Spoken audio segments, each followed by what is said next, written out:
afternoon, good evening, and good day to everyone. Also, good morning to the West Coast folks. Uh, so this laptop that I use, it went in for service on Monday. Got it back Friday afternoon, late, and even though Macs are much better at restoring from backup onto new systems that aren't identical, even though this one is identical, than the PCs are. Um, Still, just like the PC, it knows what that you've changed machines. So certain apps need new licenses. You need to reconfigure certain things that have tapped into the OS, and it was a bear. But if you saw this week's Tesla Life, I got a streaming bonding setup. So hopefully, whenever Starlink is primary, it doesn't, and it decides it wants to look at the tree. Hopefully, at that point, it doesn't make the stream stop. We'll see how that goes this week. Um, in addition to that, getting all the stuff into the show, getting the camera working again. The camera didn't start working until the middle of the intro song. Yes, sweetie, say hi. Uh, I got all the articles pulled up. They're not in my document. They're just open tabs, so this will be fun. Um, I did find that on the PC, Edge has the switch sharing tab button, but I don't know that it's worth the power draw of turning on that PC for that feature, especially since it's not exactly the most stable. I need to reinstall it or something. It did pretty well this last week, but it was a transition to move to the PC and then back from the PC, and then it sounds like I'm complaining, but I'm not at all. It's all good. It's just it made today's start a little bit slower than I would like. So let's jump into it. Oh, I should probably make sure you can even hear me. Let me go to YouTube and pull up the chat as well. See if you guys can let me know. I see there's a couple of you in there already, and looks like my wife is ready to pick up the baby. This will help without all the wiggling. If that was careful. Okay. Yeah. Should be grabbing stuff and wiggling. All right. Let's see here. Content. Live streams. Yeah, that's us. We're live. It's not in the live stream playlist. I'll have to remember to do that after the show, hopefully. And my wife swears there's no smells in here, but I'm smelling like vegetables and spices and garbage. All right. All right. So I see the stream. I don't see myself in it. Oh, there it goes. Uh,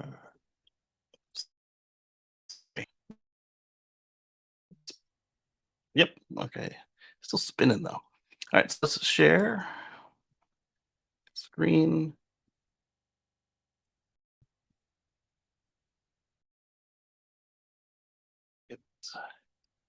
Apparently, I have to re-enable screen share. Hopefully, I don't have to reboot the browser for that because we don't have time for that. Um,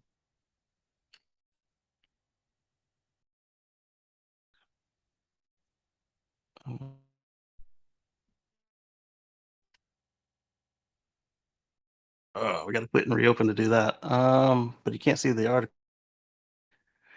Oh. All right, back in a moment. What updates? No, we don't have time for updates. Just do the sharing.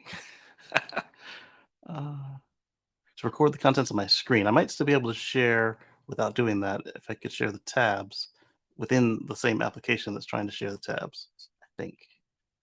So let's see what happens.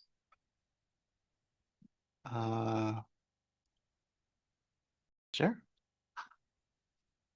Okay, cool. I could share stuff that's not outside of Edge. That's fine. It's fine. Change my view, please. All right. We're somewhat back in business. Zachary says, after 2 years, I asked Twitter to let me delete my account, which was suspended permanently. I tried deleting it many times. It's a fraud. Double counting me as an active user, they unsuspended it.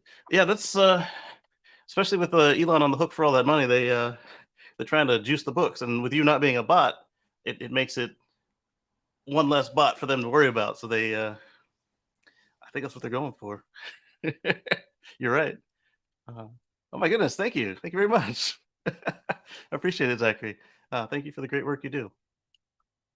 All right, so let's. Oh, the Zoom is set funny, but that's all right. It makes it easier for you guys to read it. I don't know where they pulled that from. That's like 3 backups ago. Oh, that was a fun one. When I was bringing the Mac back, it said that there was nothing in the backup, and that was because I didn't. I said, oh yeah, I'm gonna pull out an external drive and back up to that, but I had it on the NAS, and it was time to go to the repair appointment, and I didn't have time to back it up again. And I was like, oh crap, I should have should have done a double backup. And what I found was, if this happens to you, if you have the sparse file bundle on your network storage or your uh, external storage, and it says that there's nothing in there. What I did was on my Windows PC, I right click copy, and that made a new folder named dash copy. And then all of a sudden, the first one started working. And after the restore, I deleted the copy and then claimed ownership of it, and it was backing up all right. So Tesla's third generation platform will be a game changer, according to Drive Tesla Canada. During the Q3 earnings call, let's see. Some ago, some of these I didn't read at all. Some of them are like from this morning, so that'll be fun. So they were talking about the next platform. They're looking for a 50% reduction in cost of goods on the S and X. I'm not sure if they're claiming this as Model Next here. Currently working on the $25,000 car, and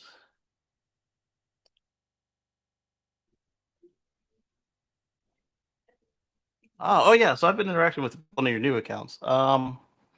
Ping me on the original one so I can make sure that we're still good on it, because you know how when it goes into suspension and comes out, they change stuff. But I'll make sure you're still on your list, and that you're on mine.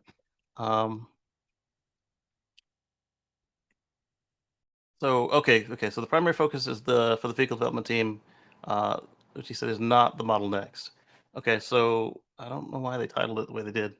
Basically, they're going for cost reductions, up to 50% on S Next and 3 and Y. So one easy way for them to do that will be um,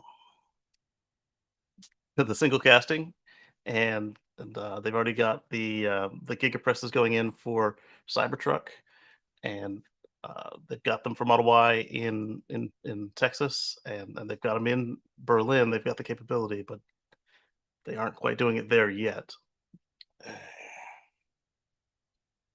Oh, I guess that's the way it always has been. Maybe if I push it up. Yeah. Down. Sorry guys. There we go. I had to unplug and replug the camera today, and the camera's the cable's on the back, and it's on a monitor arm, or not monitor arm, it's on a microphone arm, and I guess I knocked the adjustment loose because I'm sitting in the same spot.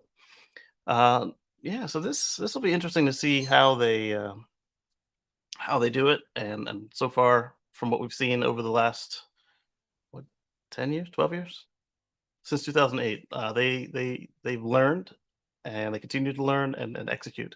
So I'm curious to see how well they do, and I think that they'll do a good job with it. All right, so now I don't want to. Yeah, I do want to close the tab, but the tabs I want are at the top. Let's do it this way. Copy this. Yeah, because they definitely don't have the switch tab button back on the Mac. I guess now that I know that it's still there on PC, I can do a feature request because it keeps feature parity, which Microsoft likes. All right, so this one is fun. It's from this morning. Chevrolet updates the Silverado EV specs to match the GMC Sierra. They are now showing that it produces 754 horsepower. According to Chevy, it used to have 664. It's kind of interesting. I think it would be fine to actually leave them separate, because even though they are pretty much the exact same truck, they've always had different engines, transmissions, and interiors available to them. So looks like they're going just for the badge situation out of the gate, which is wild. Unless they were going for the same price, You know what though? That does make sense with the supply shortage right now. Um, if you're selling the same truck, even if it's just a little bit derated, and somebody can buy the Chevy for less, and they do, then that could mean you're giving away a car. The same reason that Tesla stopped the long range. They could put those batteries in in the Model Y, the long range Model 3. They could put those batteries in the Model Y and sell them for more money, make more profit with the limited amount they have, and then later on they can bring out a lower spec without any sort of anything, a press release or anything, and just show up in the list of options you can order from. It's kind of smart, and it really stinks if you're looking for something cheaper. But at the same time, I don't think they're actually going to make it cheaper here. I think literally it's going to be the badge on the front of the car, and which color interior you want. All right, so let's see. Torque figure's been altered, and so you get 5 more than before. Silverado EV's power and torque figures were changed after the GMC was yeah, because they do run them separately internally, with both trucks now having matching stats, which makes sense since they're the same truck. um, yeah, that's what this guy's saying here too. The stated to come in summer of 2024. So 2 years. In 2 years, you get to get your truck. The Sierra will launch in 2024 early. Both have trucks have claims of up to 400 miles. The only stats that doesn't match so far is max towing. Silverado can pull 10,000 pounds, while the Sierra manages 9,500 pounds. So that one is probably really easy to explain when you consider that the GMC is the luxury trim of the Chevrolet. So it might have 500 pounds of stuff on it. Um, one would hope not, but at the same time, it could have a different suspension, like a little more plush, or it could have air ride versus coil springs. Although air ride usually does have a pretty solid rating. Um, we'll find out more as people get to actually compare them side by side. Pricing for the Silverado EV remains $39,900 for the base model to $105,000 depending on what you pick. The entry level Sierra will start at $50,000 with the top trim Denali starting at $108,695. So yeah, like I said, it's the more upscale. It's quite a range though. I wonder if these are both the work trucks, the 50 and 39, because 39.9. I don't even think Tesla's going to be doing that, and we saw that Ford came off of it rather quickly. So the odds of us seeing a work truck next year for or 2 years even for under 40, barely under 40. I don't put a lot of stock in that. Oh, the glowing head is is up there because I was putting in that streaming solution. So hopefully it stays more stable this week than it did, or for this show than it did for while we were doing the earnings call with the Tesla Live show. Speaking of the earnings call, let's go there. We're not gonna go over the whole thing because we did it live, and well, Patrick's better at that anyway. Um, so Tesla sets a new record in energy storage deployments for quarter 3, and they deployed 1.5 gigawatt hours in Q4 of 2020, and then in Q2 they nearly doubled it. So for Q3, where's the number at? 94 megawatt hours in Q3, increase of 13% year over year. There we go. So 94 megawatt hours. Not bad. And then I made the comment that they probably just cleared out the all the mega packs sitting in the desert outside of Giga Nevada. Time will tell. All right. This is another one that came up earlier in the week.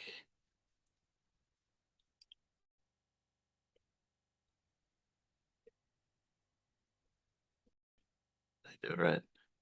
I did do it right. Yay. Tesla Hardware 4 is to use 5 megapixel cameras. Production and shipments to Tesla are already started. Now, this one is something that we kind of already knew a little bit about when I believe it was Samsung was kind of talking about how they secured a leading EV manufacturer's new truck platform, all without calling out Tesla, the same way that Hyundai kind of had trouble with Apple because they said we're building the Apple car, and then um, Apple doesn't like it when you announce stuff before they do. Let's see, Eddie says that widespread, huh? Yeah, absolutely. Hey, Facebook chat is working again. What I did was I deleted the access to the streaming platform and then re-added it because what they did was they added the ability for groups and events and some other thing. And it looks like I can chat back again because I definitely did do LinkedIn and Facebook and Twitch and all of them. So good stuff. Great stuff. Because this definitely wasn't working Wednesday because Wednesday it was still telling me I couldn't chat back. And then um, I accidentally put one chat on the Tesla Life instead of from my personal account. Let's see. Yeah, so there's a picture of the current solution, and these are all 1.2 or 1.7 megapixel cameras. Let's see if this thing says what they are. Basically, they see in 720p, and now they'll be able to see was it 5 megapixels is 1080p or yeah, it's 1080p I think. It's not 4K. Uh, they do all right. They don't actually even use all of the resolution they have today. They kind of shrink it down and use machine vision to figure out like what's going on with the lines and stuff. But uh, if the sensor size is increased, I would like this on my Cybertruck. I mean, being able to see more is not a bad thing, especially with the increase in compute they've had from 2018. Yes, they were installed in 2019, but you had to design the chip, get it built, get it mass produced. So these are easily 2017, 2018 chips that we're working with from Tesla here. So hardware for having 5 megapixels and the oomph to be able to process that, I think it would be a nice touch if the sensor size is also increased as well, because uh, at the same sensor size, there's only so much more resolution you can get. That's why the iPhone still only does 12 megapixels, even though Samsung and the Chinese are up to, and the Koreans are up to 200 megapixels on their cameras. Uh, by default, they still put out 12 megapixel photos. What they do is pixel binning, which I think that might be something that Tesla does here as well, is some pixel binning, where it'll find 4 pixels that are looking at pretty much the same thing, and it'll take the one that it likes the best out of at each grouping. Um, uh, Resolution isn't everything because if if the iPhone had gone with 100 megapixel sensor, 50 megapixel sensor, and kept it the same size, uh, you would have bigger files, but not necessarily any better quality. And in fact, it could be worse if the new pixels are too small to let in like low light. So it's a balancing act working with cameras, and I imagine they did it right. They waited this long to get above 720p, but it's exciting, but also from what we've seen, it's not an absolute requirement. So I don't think that they're going to come back and update millions of cameras because every car's got 8 of them, and not just from the hardware cost. I'm assuming it's like $10 to $50 per camera, depending on what they picked in the automotive grade in bulk, but then you've got the labor to actually go through and replace them all. You've got the side cameras. The B-pillar cameras are really easy to do, and then the triplex camera, like you see up front right here. I don't know that they'll invest the money in that unless it's absolutely necessary. It also means that if you are on the subscription, you'll be on the hook for the camera upgrade if it is a requirement. Whereas if you paid the 3,000, 7,000, 5,000, 10,000, now $15,000, whatever, whenever you bought into FSD, or if you're one of them lucky jokers that got it for 2 grand uh, during that sale after it's only going up. It did, but there was a dip in the only. Anyway, if you're one of those people like me, you'll get a free camera upgrade if it's required. But again, if it's not required, I don't anticipate that our friends at Tesla will be doling them out. It'll be a new car only feature, just like how my car allegedly can't do remote sentry view, even though it's got the same computer as a Model 3. 10 to 15 megapixels would be cool, yes, but 10 to 15 megapixels times 8 or 10, because you got extra sensors on the semi prototype. We haven't seen the new semi system yet. Then you've got potentially an extra camera or two on the uh, Cybertruck for when it's doing the extreme breakover angles. So let's just say 9. Let's call it a Model 3 or Model Y times, let's call it 15 megapixels is 135 megapixels of processing live, and it's got to do that constantly. So 5 is pushing it already. 9 is 45, and it's 50 on the semi prototypes. They said they reduced the cameras on that one. I think it had as many as 16 on some iterations. We'll see what it actually does, because I would love to see FSD on the semi because I've got plans.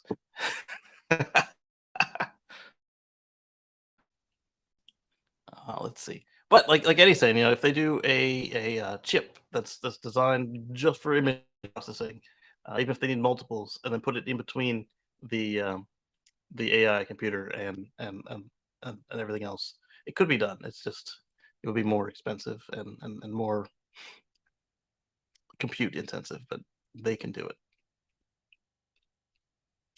Let's see. It wasn't specifically mentioned that response, a lack of denial that the cameras will be 5 megapixels, all but confirms the specifications. That's pretty cool.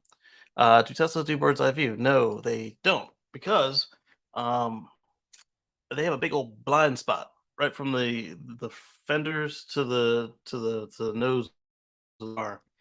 Uh, from when you look at the side where you see the blinkers and the camera are, the side repeaters, from the front of that assembly to, well, actually from the edge of to the nose of the car. There's no coverage, and they talked about doing something with the software bird's eye view. They haven't made any public moves towards that yet, but it can be done that way, like to show it in the little bird's mind's eye view that they give us, the diorama on the screen. But they would need a nose camera to be able to fill in the last of those gaps.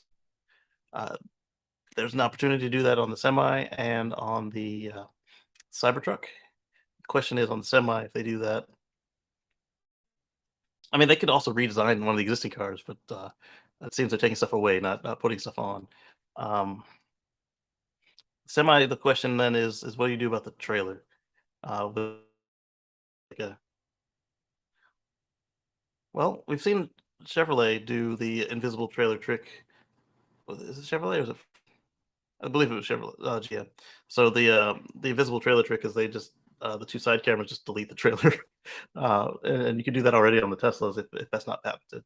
Um, just move the two camera views on that bottom up where the rear view is, and you got it. And then if there's a trailer, delete the rear view.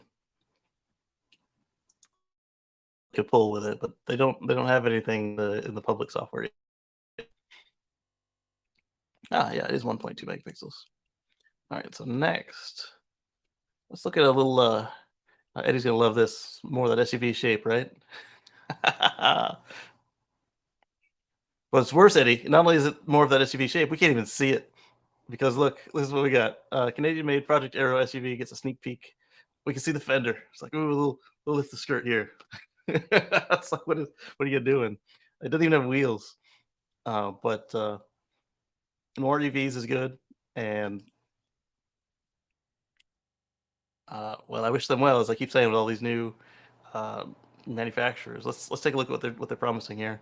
Uh, they're going to make their reveal at the CES in January, so I guess at that point they'll pull the whole cover off, and we can see what they're planning. Maybe they'll even have like a wooden model or like a finish this one.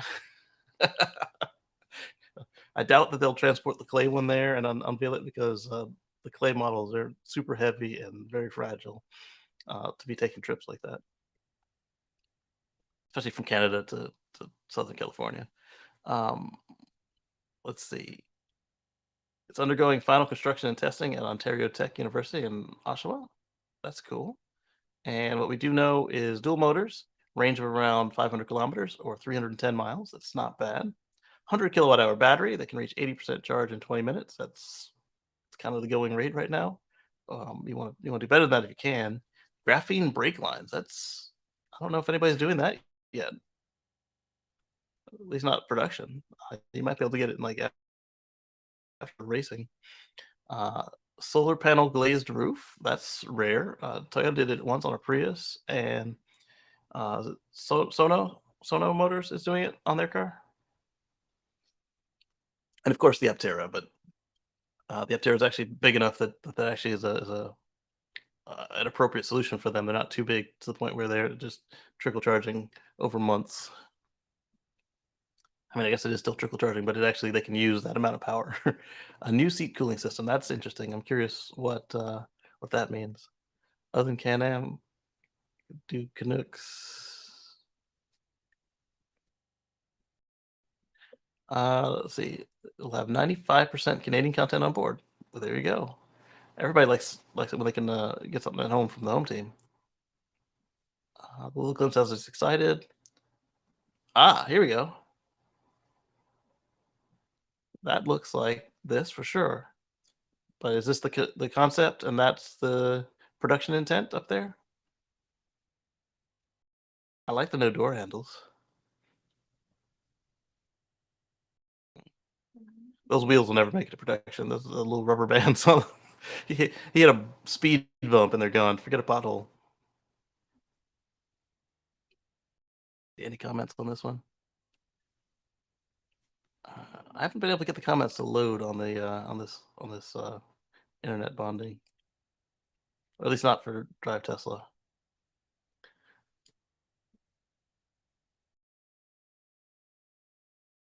That's when we get to an electric article. I'll know for sure. Let's see.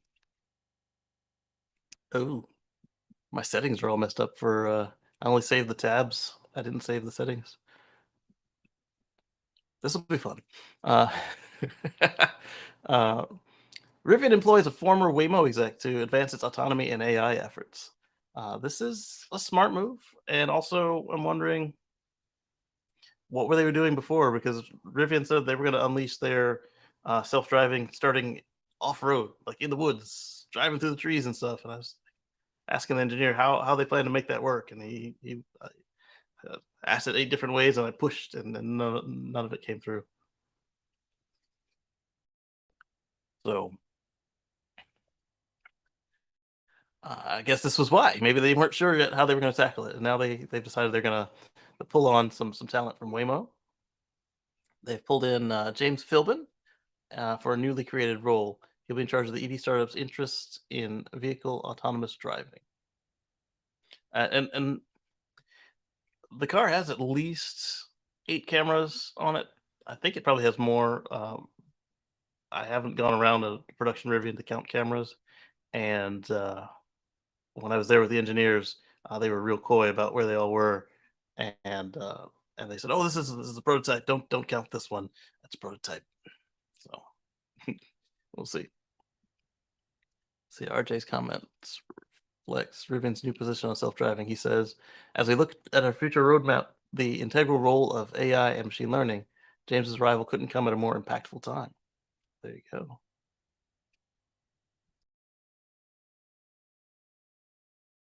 Commented that on autonomous driving at TechCrunch Disrupt. Expects level 2 and 3 system to help with many driving tasks, even though human attention can still be required.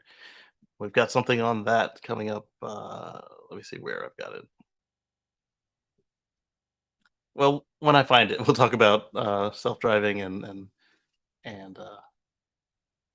know I opened it. The question is, well, the beginning of the week, the end of the week, top of these tabs. We'll talk about self-driving again later, and not real self-driving, but driving assist. Right. This. So a couple weeks ago, we saw that Tesla accidentally leaked their coming soon for North America explicit addresses for where they were planning to put stuff. And well, on that same thread, Tesla has opened up a new supercharger location. Has opened up supercharger location voting, including multiple sites across Canada. Let's see how it looks because I didn't look through that. Oh yeah, that was another fun thing that broke this week. My eyeglass pads. Baby snatched the glasses off me, and the pad is gone. So I'll try to make an appointment to get that fixed tomorrow, post haste, because it hurts. Anders says, "Good evening from Stockholm, Sweden." Yes, hello. um, all right, so let's take a look at this voting situation. According to the Supercharger voting page, voting will run for a 3-month period, during which time only Tesla account owners will be allowed to vote on the proposed locations. Oh. After logging into your Tesla account, you're then allowed to cast a total of 5 votes, but limited to voting only once per location. What's not clear is how the winners will be selected. It could be that Tesla will look into adding a supercharger for the top 5 locations per country, or they could just limit it to the top 10 locations around the world with the most number of votes. All right, let's see. At the time of publication, the current leader with after just over 1 hour voting is Lake Okeechobee with 550 votes, over 550 votes. Canadian location is Ottawa in 28th place with over 220 votes. Proposed location on Coventry Road. Oh, interesting. Place your votes here and make suggestions for the next round of voting here. So let's open these up and see what it looks like. And since you got to log into your Tesla account, we'll see how this works for me.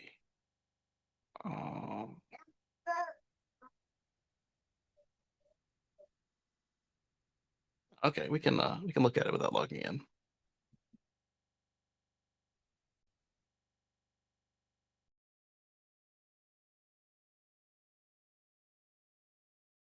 That's what I was afraid of right there. The suggest page has all of my stuff filled in, so we will skip that one.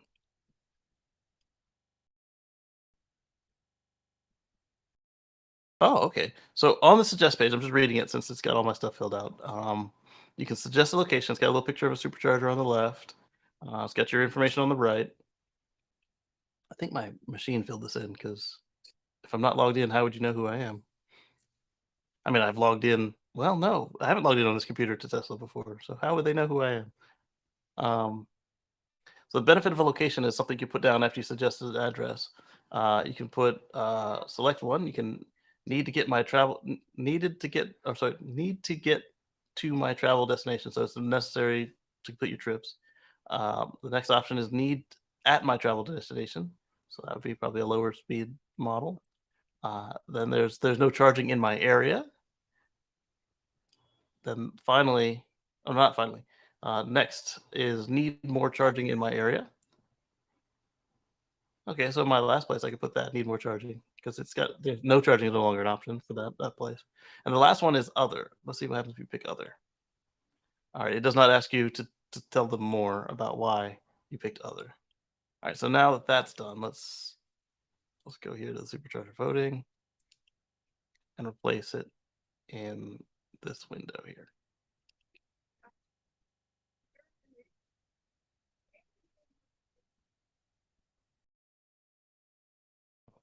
Eddie finished the question. Other than Can-Am, no, he didn't. Other than Can-Am vehicles do vehicles. Oh, I see what you're saying. Do they make other vehicles? Yeah, they make a lot of American cars. So, sorry, even the Canadians call it American, even though they're American too. U.S. cars. They make a lot of GM and Honda, and I guess Honda's not American. They make like that's why they have that whole right across the river, Windsor, from Detroit. They make a lot of cars too. And that's why we moved all of our stuff to Canada, just trying to get that a little bit cheaper. Uh, let's see. And Andrew says, please help Kacey reach more people. Click the like button. Yeah, thank you. All right, so let's look at this. So we've got Supercharger voting. You can log in to vote. We've got global. Is global? No, global is super global. There's Germany. I was thinking, is it just U.S. and Canada? So let's narrow this down a bit to North America.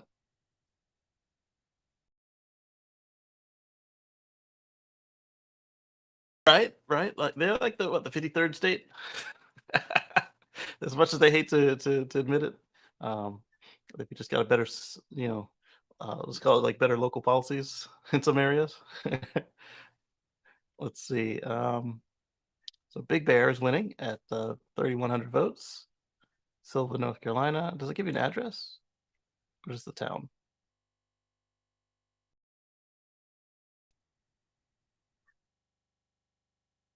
It just goes to the center of the town like they usually do. Okay, that's fair. Now, how do I go back?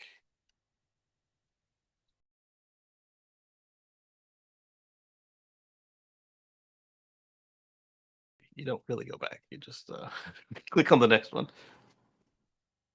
All right, so we'll look at that later. See what I want to click on. I don't really have any preference for anything. Uh, Close that one. Open this one. So right before Chevrolet copied their stats, General Motors, GMC had unveiled their 400-mile 2024 GMC Denali, priced at $107,000. So they only showed off the top trim, and then after that, Chevy copied them, and then everybody got all their trims unveiled. Let's see, like 2 EVs before it. So this isn't GMC's first EV either. Remember, they've got the Hummer EV, which is a GMC rather than because Hummer doesn't exist anymore. Uh, so it's built on Ultium. It has an integrated 5'11" cargo bed that can be expanded to 10'10" when the midgate is opened and the tailgate is down. This picture here. That doesn't look bad. I actually think it looks better to me than the Hummer. It's less in your face and actually a little more sleek. And that charger is huge. Or sorry, the EVSE is huge. So I'm wondering if it does power like the Ford where you can run your house off of it. And there it is with the midgate down and the window down. That's pretty expensive. I wouldn't want to do it for like a cross country trek, but to get some stuff from the hardware store down to the house, not bad. You can see it's got at least one camera there, maybe two. Looks like an LED there. Probably more cameras on the bumper. I see power outlets there. I like that roof. That's glass. I like that. Not a bad second showing. GM has declined to share the battery capacity. However, with the range, they were looking at the Hummer and determined that it probably has the same size battery pack as the Hummer, 212 kilowatt hours. Batteries integrated into the body, enhancing rigidity. Fast charging will add 100 miles in 10 minutes, probably at the bottom. And it does have bidirectional charging, allowing the truck to power tools, charge other EVs, and serve as a power bank for the household. Edition 1 is all-wheel drive. As we said, it's got 754 horsepower, 785 foot-pounds of torque, and has an 11-inch vertical center screen where drivers can access the settings. So this is pretty much the Hummer interior, but smaller and less astronauty. I still find it amazing that everybody's mocked Tesla for going with a large vertical screen, and then they all did it, but all vertical screens after Tesla had switched to horizontal screens. It's kind of funny to me. They went with the usual signature front end as well. Any comments working on this thing? Oh wow, the Hummer EV is actually smaller than the military Hummer. HMMV. Did not realize that. But it's way bigger than that Tahoe thing that they were doing last time with H2. All right.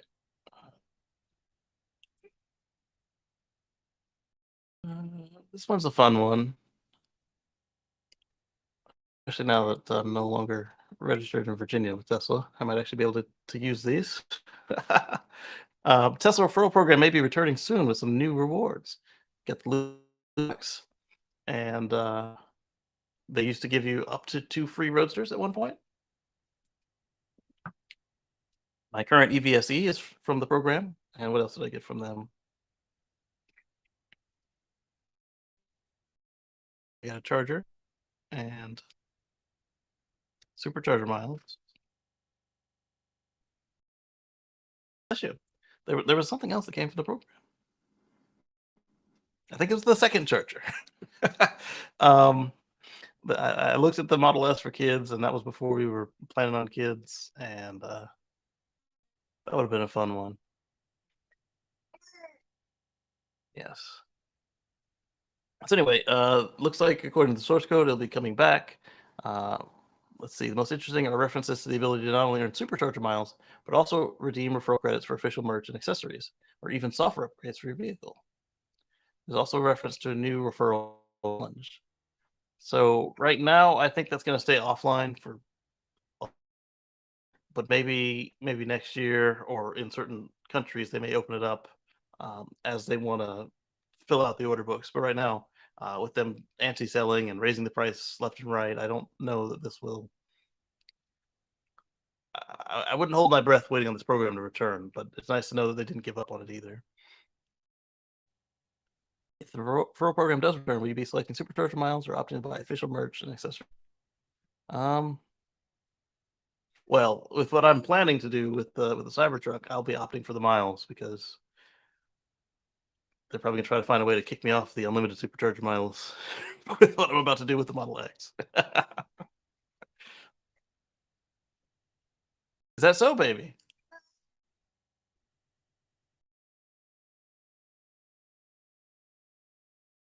Oh yeah.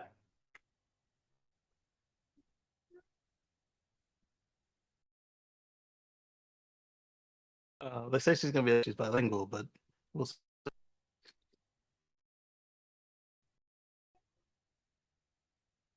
All right. So IKEA and Kodiak Robotics have announced a cooperation agreement for autonomous freight delivery. Interesting. As we saw last week before last, Walmart.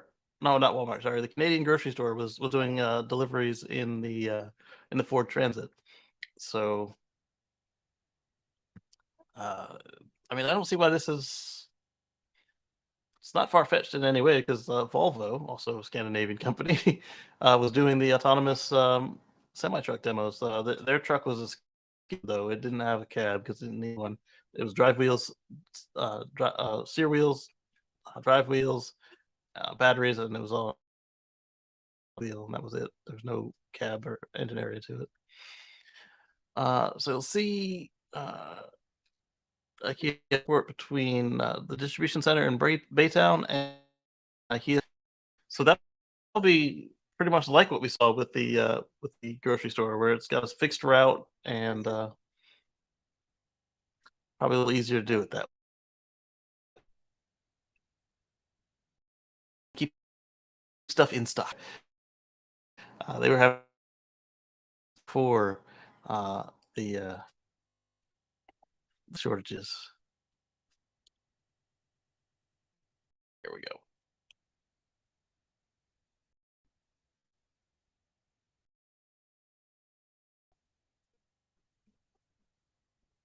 Yeah, BMW Group is going to spend $1.7 billion on EV plants in the US. Incentives work. They could do them in Germany and ship them over, but then their customers don't qualify for a lot of the brakes. Well, now just build them here and they don't have to worry about it.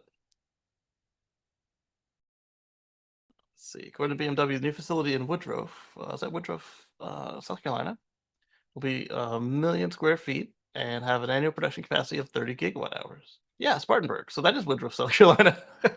For decades, the plant in Spartanburg has been a cornerstone of the global success of the BMW Group. The home of the BMW X models are so popular all over the world. Going forward, they'll be a major driver for our electrification strategy, and we will produce at least 6 fully electric BMW X models here by 2030, says the group chairman of the board, Oliver Zipes. Zippies. They'll partner with Envision AESC, which provide BMW with newly developed round and battery cells, which is a change for them because they used to go prismatic. The cells are specifically designed for BMW's eDrive technology. It increases the energy density by more than 30% while uh, increasing charging speed up to 30% and increases range by also up to 30%. So it sounds like BMW had their own battery day. These factories will be built. There'll be 4 other plants that they're building as well. They'll be built in Europe and China, each having an annual capacity of 20 gigawatt hours. So 80 gigawatt hours. So Elon did say we need 100 gigafactories, and it looks like that's happening. Uh, he's built 5, building 5. Nevada, New York, Shanghai, Boston, Germany. Yeah, he's got 5. Shanghai's gonna get another one probably, and a couple others have already built them. Like Cattle's got 1 or 2. Cattle talked about building one here, and we'll see what happens with that.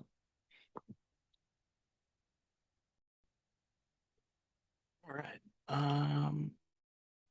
Waymo has announced a robotaxi to Los Angeles. So they finally mapped out another city and got all the pre-computed stuff done, and here we go. We think about our next cities, Los Angeles. When we think about our next cities, Los Angeles jumps out. LA is a remarkable, vibrant place, and Waymo's experience leaves us best positioned to tackle its driving complexity, says Waymo's co-CEO, Takedra Malakana. I mean, you're already operating in the Southwest. Seems that would be pretty straightforward to just map it and continue on since they do the pre-mapping approach. All right. The FSD beta 10.69.3 has been delayed again, as Elon keeps realizing every time he puts a date down on something he thinks they've solved, they find more stuff. And wait, this isn't the same one. Uh, in about a month from October 19th. Wait, is this the same one? Yes, yes, it is. If you purchased FSD but have not yet received beta, it looks like you want to wait much longer. According to Musk, the program will expand to everyone wide release in a month. He said that at the shareholders briefing. And this new time occurred a few hours after Tesla published the earnings, and Elon tweeted that. What are we following here?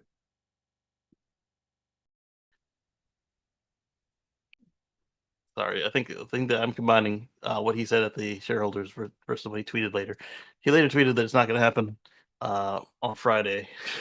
Uh, Obviously, Friday came and went, and so did Saturday because Elon can't read a calendar, so we know that that means it's gone.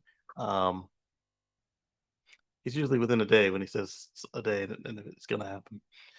Um, so yeah, when Friday and Saturday came and went, and nobody had any updates, we knew that they were going to be late. And then when Elon said, "Yeah," something to the effect of, "Let's just go there." Hopefully, he hasn't tweeted something outrageous while we go there.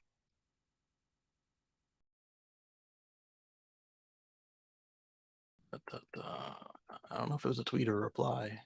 We'll find out.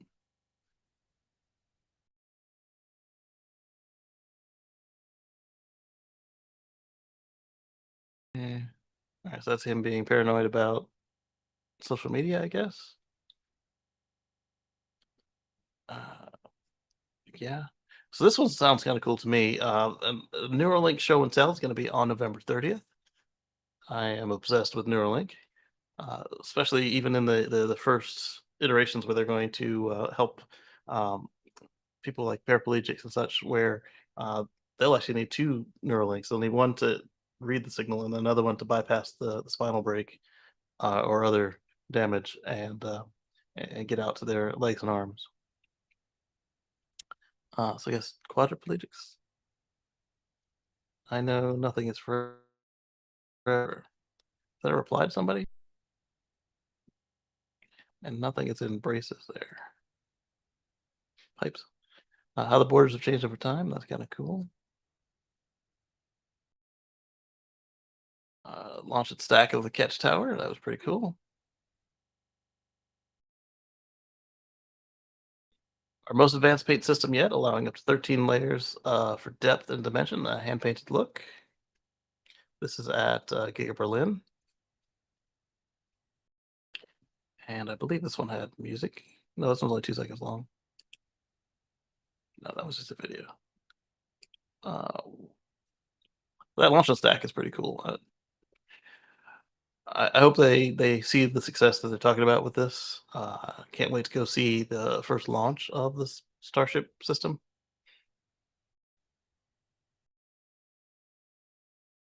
She's got chopsticks. It's so cool. All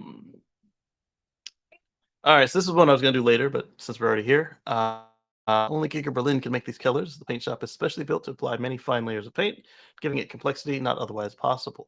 And Austin, for some reason, doesn't appear to have the system yet. So they've got Midnight Cherry Red and Quicksilver. Let's take a look at them in a bigger picture. So this is Quicksilver. I like it. Looks like a video game. And then we've got the Midnight Cherry Red. That'll probably be the one I would go with, because I've only had one red. No, I've had 2 red cars now. I like silver because you don't have to wash it as much. This was the one that had the music. So Quicksilver and Midnight Cherry Red. I guess I should have. Flashing warning. Sorry, guys.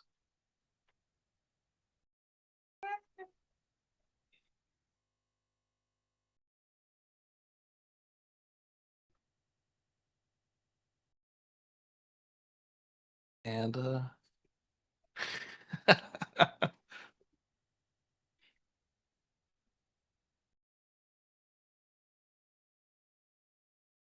they are. So I've got loading issues there for some reason. It's up to you to break generational trauma. Yeah. The flop should have stayed in drafts. This guy says banger. Yeah. I like that. That's not what we're here for.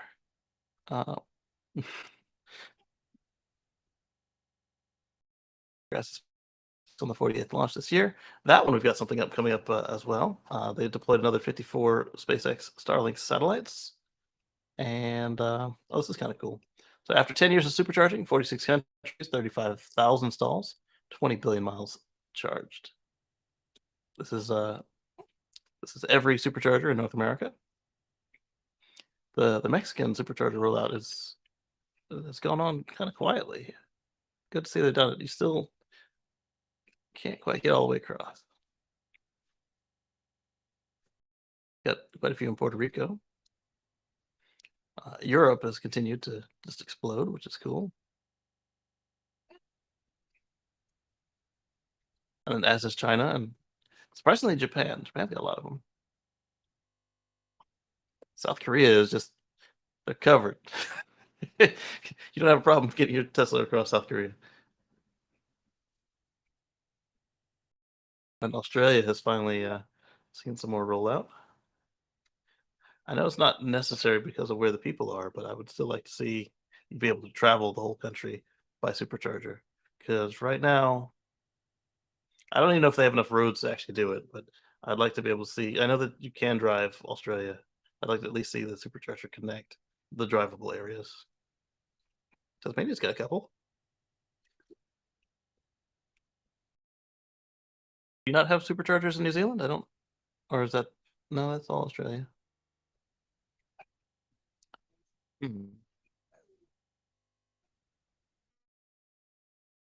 Q3 earnings call. The semi.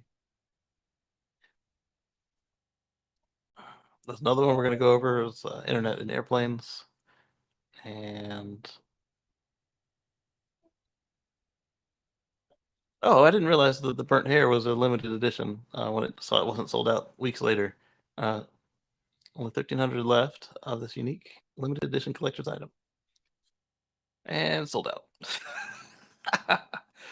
Oh.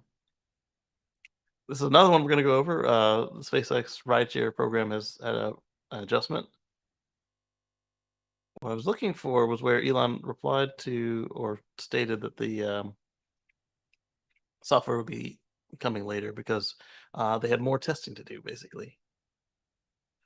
Um,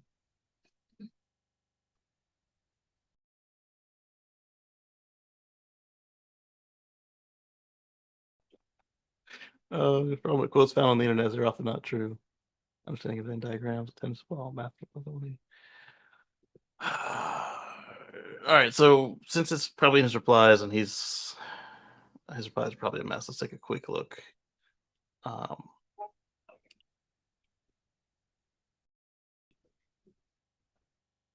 what I think I can do is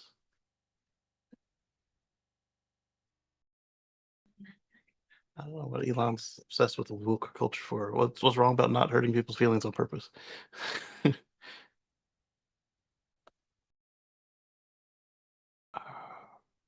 All right, real quick, I'm just gonna check and see, and then if not, if one of you guys has it, just send me the link. Um, maybe like somebody like Paul Mars or John. It's a picture of a baby Elon eating a cake.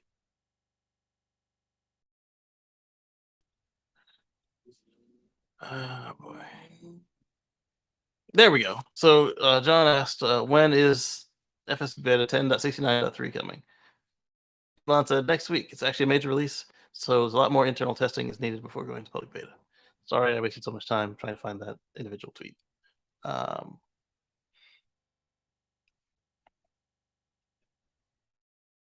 Tangent. I had a he wasn't a teacher, but one of the IT guys in my high school called me Tangent because I had tangential threads. What are we looking at here? So Eddie said, "I'm guessing you voted for just south of Richmond on the I-95."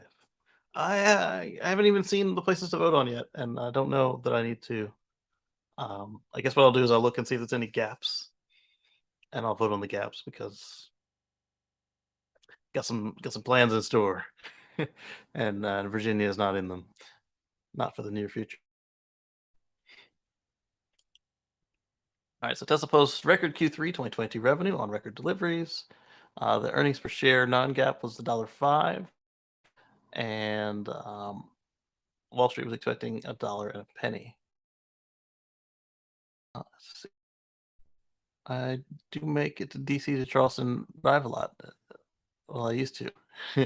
Yes, it's got a good amount of coverage. I'd like to see. They've got a couple of them that are not late night travelable. Uh, you've got like the Glen Allen and Richmond. Those are useless after 10 o'clock at night. And well, I mean, you can still use them, but you have to like make an extra stop to use the restroom. You can't just do everything in one stop. They also aren't very trailer friendly, and I'll see more pull through stops to vote on. It's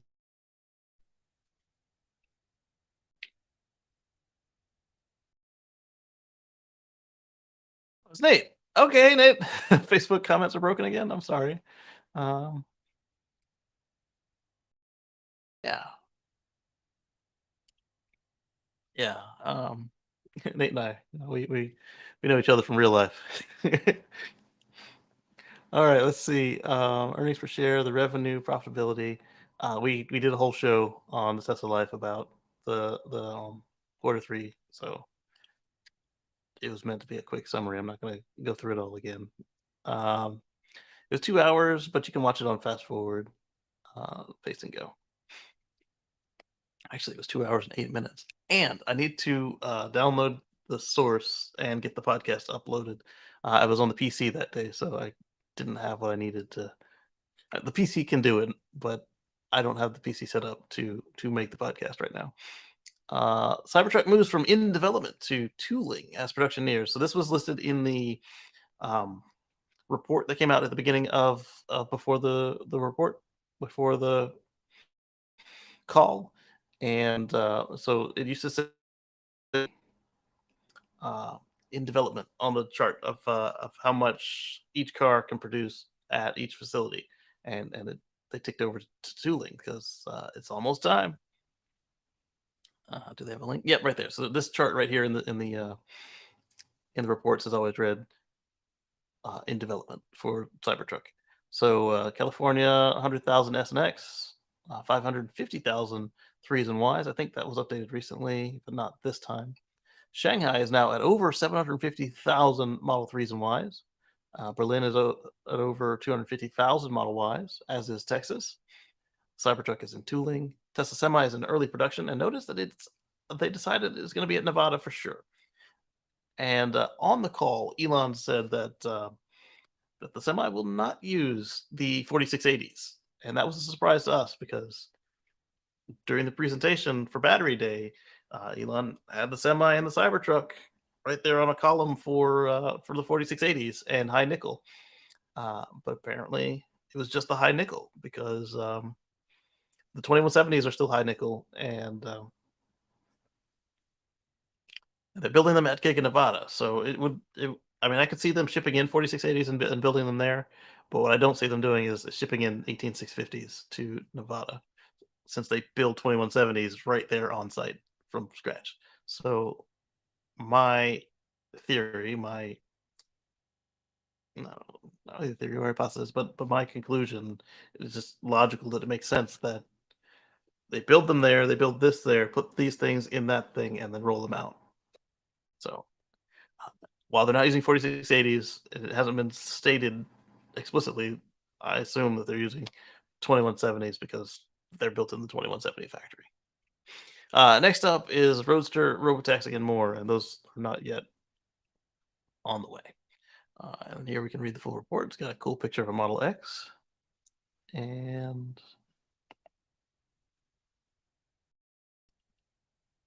while he was there, Elon stated that he thinks that Tesla could be worth more than Saudi Aramco and Apple combined. That's a lot of money. So will far exceed that of Apple. Apple currently sits at $2.31 trillion, and Tesla's currently at 695 billion. So I can see them doing that. He says what did he say, by the end of the decade?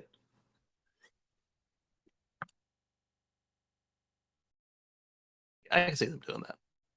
Soon after, he added a lot of hard work and some very creative new products, as well as expansion, paired with some luck along the way. Tesla could exceed the value of Apple and Saudi Aramco. Saudi Aramco is currently at 2.02 trillion, meaning Musk thinks that Tesla could be worth 4 trillion today's valuations. Oh yeah, because by the time it happens, the dollar will have changed. He sees the potential for Tesla to reach such a high valuation, possibly as high as twice as much as Saudi Aramco, reiterating the possibility on Twitter after the call. Execution plus luck plus expansion equals Tesla greater than Apple and Saudi Aramco. He said, will require truly exceptional execution, but it is possible. Yeah, it's possible, but is that a goal? Are you trying to do that? It sounds like he is. Or maybe if they put enough work into it, that will be the result. But both could be the case. As for what new products will drive that increase in value, Musk didn't provide any specifics. Yeah, probably that guy right there, the Tesla bot. Not alone, obviously. Because if bots were that much as they are, then there'd be more companies working at it. What's this one here? This one was not at the call. It leaked out a little bit before that, and I talked about it on live, I think. The Cyber made it Fremont at first. And we're talking packs, not the whole truck, because that's being made in Texas. But Tesla applied for permits to build a new battery line in the second floor of Fremont, and that is a battery pack assembly line. And so what we're suspecting is going to happen there is they're going to take the battery cells that they're making at Fremont and the battery cells they're making at Cato Road, assemble them into packs, ship them off to they're exclusively going to come from Fremont? I don't think so, because Giga Texas is making 4680s, and just like building the semi at the 2170 factory, it would make sense to also make packs at the 4680 factory. Um, but at the same time, it also doesn't make sense to shut down the lines or to ship raw cells to Giga Texas when they'll already have a machine set up to build them, assemble them, pack them, and then overload the cell to pack technology happen.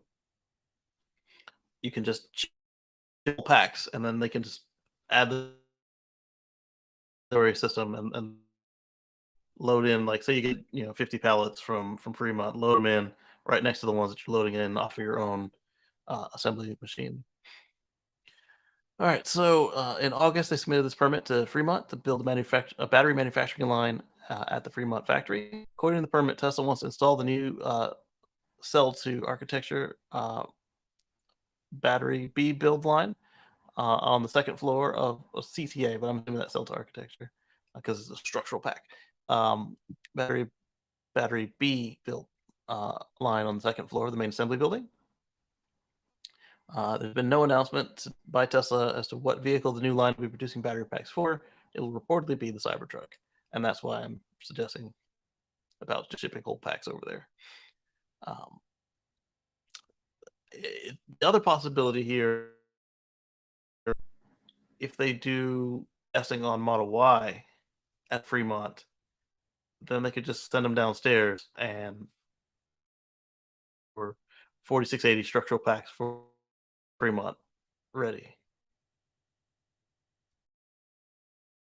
That could be something there. I think before Fremont first because uh, it takes time to build those machines, and if you shut down the one of the faster plants at building these things for one of the ones that's still ramping up, the dip in production will be higher than it needs to be. Whereas you could make the dip happen in Berlin, switch them over to structural, spin them back up, and then now you have coverage for from Texas and from Germany that you can shut down the line at Fremont and switch it over and bring it back online. It's unclear if those packs will contain 4680 cells. The report said they could be 4680 cells made at their Cato Road facility just around the corner at the Fremont factory, or 2170 cells made at Giga Nevada. They could be 2170 cells. I doubt they'd be 18650s, but they could be because the only vehicle still using 18650s is built in Fremont. But they don't use cell to pack there. They do cell to pack. They don't do architectural packs, structural packs there. They could, but they're not. Same sources said construction of the new line has already begun at Fremont. The engineers are already installing equipment to produce the Cybertruck battery packs. Once the packs have been built, they will reportedly be shipped to Giga Texas, where the rest of the Cybertruck will be built. Yeah, that's what I said. All right, so I glazed over a tweet from Elon, and let's just go there.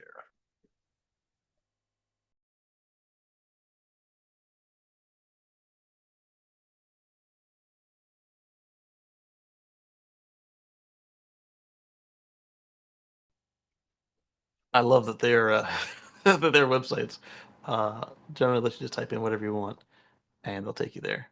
Apparently, I picked the wrong one. Oh, you know why? Because I typed in the wrong thing.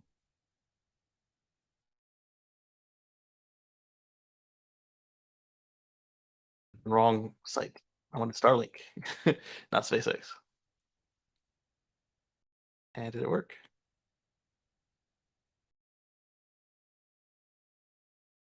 It does, but I'm in the wrong window.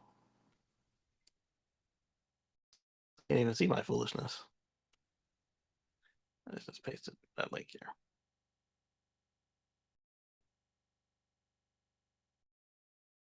It's a 4. Okay, that's fine. Give me a menu.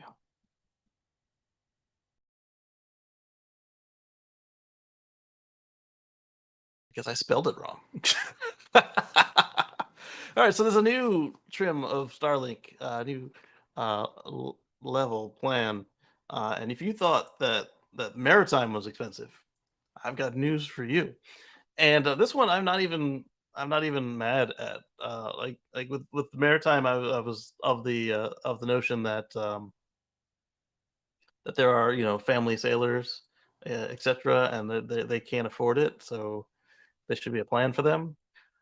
I don't know any small families that live on an airplane, and if they can afford all that fuel and stuff, then they got the money for this. So there's a new trim of Starlink Aviation, and Starlink for aviation, and it's high speed, low latency, in flight internet with connectivity across the globe. Across the globe, like so. Uh, does that mean everywhere except the countries that have blackouts, or even them? And by blackouts, I mean like Iran, China, North Korea. Although I don't know, I'd want to be flying over those places, especially after um, who was it who shot? It was North Korea that shot the plane down, right? Yeah. So anyway, it's going to be $12,000 to $25,000 per month with a one-time hardware cost of $150,000, no installation included. Uh, reserve now with delivery starting in 2023.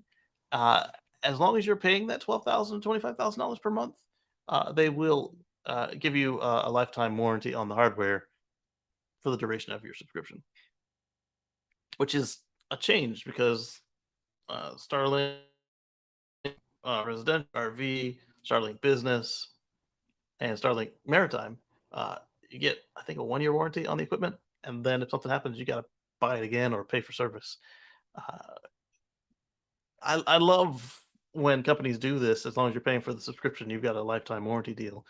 That's I think GoPro does it. A bunch of companies do it, and I like that.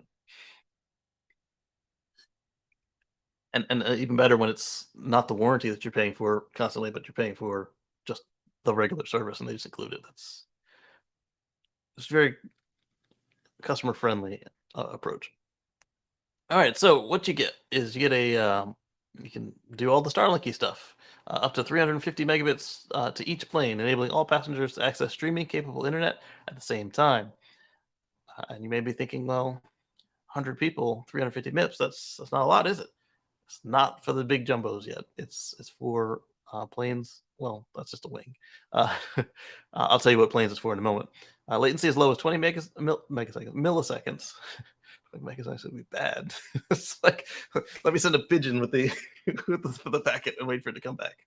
Like a homing pigeon. Um, including video chat, video calls, online gaming, private networks, and other high data rate activities. Global coverage. Still no mention of blackouts. I guess we'll have to wait and see as they come closer to the launch. Starlink is positioned to connect passengers wherever your flight routes evolve. I think it may be the compost. Yeah, you doing the trash? It's compost I'm smelling. So we have a desktop composter that can either just dry your trash out and turn it into little bits, or it can compost it to make compost in the garden. It's got like a ferment setting, and old Thai food has a smell to it when it cooks in this machine. So that's what I was smelling. All right, so here is a picture of the. So it's not a round terminal, and it's not the what we saw with the maritime with the flat terminal. It is sculpted, aerodynamic, square, rounded square, rectangle. Superior technology. Starlink's low-profile aero terminal features an electronically steered phased array antenna, as every Starlink is, except for the aerodynamic part, which enables new levels of reliability, redundancy, and performance. So this is the kind of jet that they're going to put it on right here. And it's going to sit on top like this, and Starlink's simplified design enables installations during minimal downtime and combines well with other routine maintenance checks. Your Starlink aviation kit includes your aero terminal, power supply, 2 wireless access points, and harnesses. 2 wireless access points with 1 terminal. Is it using the Starlink mesh? I wouldn't doubt that it's the same uh, Starlink router that we have for every service. The mesh router is really just a regular router, but not plugged into the dish. And the business router, home routers are all the same. So they I guess you could say they have, and the maritime is the same as well. I guess you could say they have because the original dish, um, it didn't really exactly have a router. The power injector and all that were in one piece. And on the business and maritime, the power injector is separate.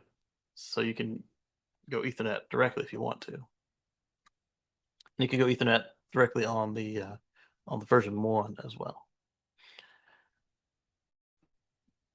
So no long-term contracts. All plans include unlimited data. Yeah, but if you spend 150 grand, you want to get some use out of it, right? Your hardware is under warranty for as long as you subscribe to the service. $150,000 installation not included. Services $12,500 to $25,000 per month. Yeah, let me just click on this right here. So I believe they said that your rent is to be wired to them. You can do the credit card for $5,000, and then within a certain amount of time, you have to give them the rest, just like the cars, like the Roadster and stuff. Open a new window. Oh, same window. Same. Okay, we're good. I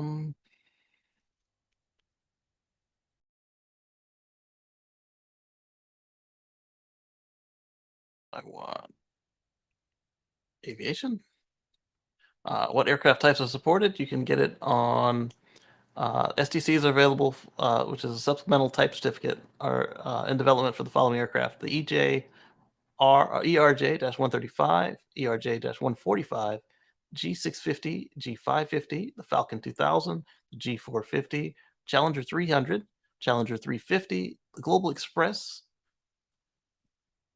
and the Global Express 5000, or so the Global 5000, the Global 6000, and Global 7500. And the Starlink engineering team will update this list as development begins on additional aircraft. And if you're interested in creating an STC on an airframe not listed, contact Starlink Aviation at SpaceX.com. How is the kit installed? Your kit includes an aero terminal, 2 wireless access and harnesses. You'll have to arrange the installation with a provider. Installation can be performed by your current maintenance organization, or Starlink can recommend experienced, qualified installers. Starlink's simplified design enables installations during minimal downtime and combines well with other routine maintenance checks. If you're interested in becoming an aviation kit installer, please contact us at starlink-aviation-installers at spacex.com. Sounds like a profitable venture if you already are qualified to do aircraft maintenance. How do you order it? So you can give them the required $5,000 credit card payment, and in the coming months they'll reach out to you to discuss the next steps and service operations prior to finalizing your hardware order, with delivery starting in mid-2023. No long-term contracts, and all plans include unlimited data. Your hardware is under warranty for as long as you subscribe. Then what is it, and where is it available? Everywhere. Starlink Aviation will have global coverage. Since the satellites are moving in low Earth orbit, there's always satellites overhead or nearby to provide strong signal at high latitudes and in polar regions. Unlike with geostationary satellites, which is true. Well, with current geostationary satellites, but it's still faster than anything they can do there. Service will be available in flight and over land. In flight over land and water, and on the ground during taxi, takeoff, and landing. As long as the equipment is powered on and Starlink has unobstructed view of the sky, connection is possible. So it doesn't sound like they're going to have any blackouts. So I suppose the way they're controlling this is if you're in a country that's not allowed to use Starlink, like China or North Korea, then if your airline is based there, they won't let you buy it. And say you're in, I don't know, Scandinavian Air, and I don't know if they go to whoever does go to North Korea. I'm guessing that if they're not based in North Korea, then they'll be able to do that. Oh, I don't know who does their service. Same goes for Russia. They're not available in Russia. It'll be interesting to see what happens next year when this thing comes out. So let's take another look in the summer, and if anything happens in between now and then, we'll take a look. Let's go on to some Tesla Semi because that is awesome. We've only done 2 non-Tesla stories. We'll have to mix it up, or non-Musky stories. The Tesla Semi Megacharger gets improvements. Shows charging system with cooling system patent. It's coming from Ava Fox over at Teslarati. They filed a patent charging system with cooling system, which sounds like the version 3 supercharger technically. It describes a improvement to a liquid cooled charging cable and charger for electric vehicles, including semi trailers. Oh, wait, semi trailers? Might we see a battery trailer? Hmm. Or is it saying semi trailers, meaning the combined vehicle, the semi and the trailer? That would be less exciting. Still cool, but less exciting. In addition to drawings contained in the document, show a cable cover that is different from the standard Tesla charging connector controller, which is of particular interest. Tesla writes improvements in electric vehicle components such as batteries have increased the need for power provided by charging equipment that supplies the electricity. Some vehicle fast charging systems are designed to operate with a continuous current of 100 amps or more. Yes. and there's already equipment that provides excellent charging on them, yeah. However, with the advent of larger electric vehicles such as semi, charging duties have increased. Tesla writes that this may require charging cables to charge at 2,000 amps or more. 2 kiloamps. Wow. 2 mega amps would be a lot, but 2 kiloamps is still high. Charging at higher current also creates additional difficulties that must be overcome. Higher current in the charging cable, like the conductors, generates more heat, which must be dissipated to prevent overheating, damage to the charging cable, and as a result, the charging cable conductors are traditionally larger to accommodate more current draw, resulting in more mass. So it sounds like they want to pull the same trick they did on V3 and not put them as big because they're cooling them down with liquid. They describe that the use of liquid cooling, can provide higher current through the charging cable as heat exposure is eliminated or greatly reduced. I wouldn't say eliminated. Those V3 cables, they heat up. Not anywhere near like what they do with the V2 cables, but they do get warmer. In addition to the use of liquid cooling can provide a more convenient cable design. Yes, the V3 cables are much thinner and lighter than the V2 cables. By removing or significantly reducing heat exposure, bulky and large cables are no longer needed to protect the equipment and the user from generated heat. Thus, the charging cable can be lighter, thinner, or more flexible. All right, so where's the semi play into this? Because right now it's just a generic statement about all chargers. Excuse me. Among other things, the patent is also of interest because it contains a drawing of a charging cable that is unusual cover.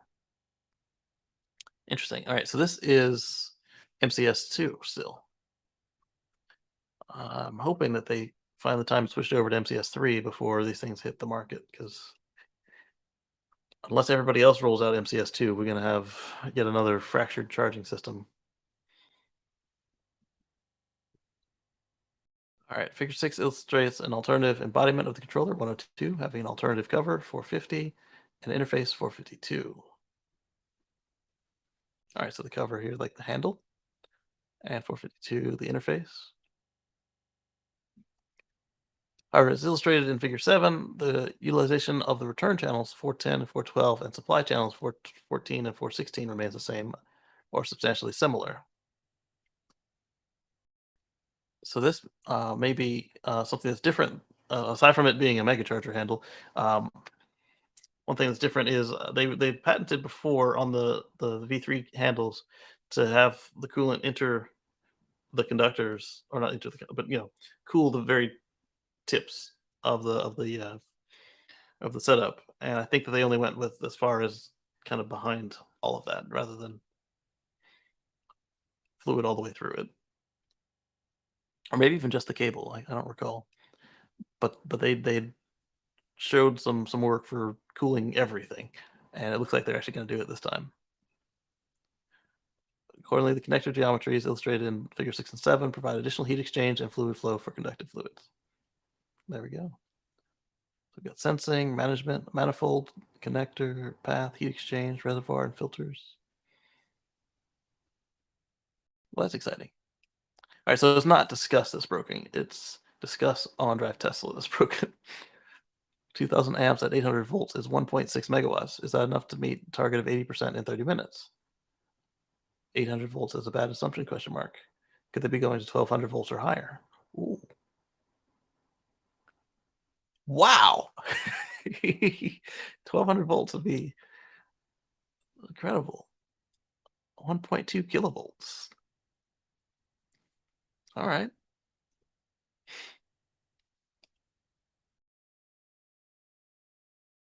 What if this patent is actually going to be implemented in the real world, or if Tesla's going to go with the recently developed megawatt charging system? One, that is a megawatt charging system, and MCS2. I'm hoping that they go with MCS3, though. As Tesla is now part of the Charging Consortium and have held off announcing their charging system specifications, it would seem likely that it will adopt MCS for upcoming truck production launch of the Semi. Interestingly, the Charian name for this new charging system is the one that Tesla gave theirs back when it first announced the Semi, the Mega Charger.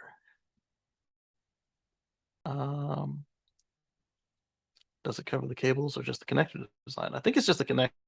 They said you could go liquid or not.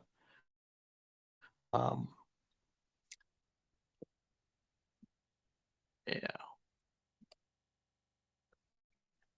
That's just to look at NASA research for predict.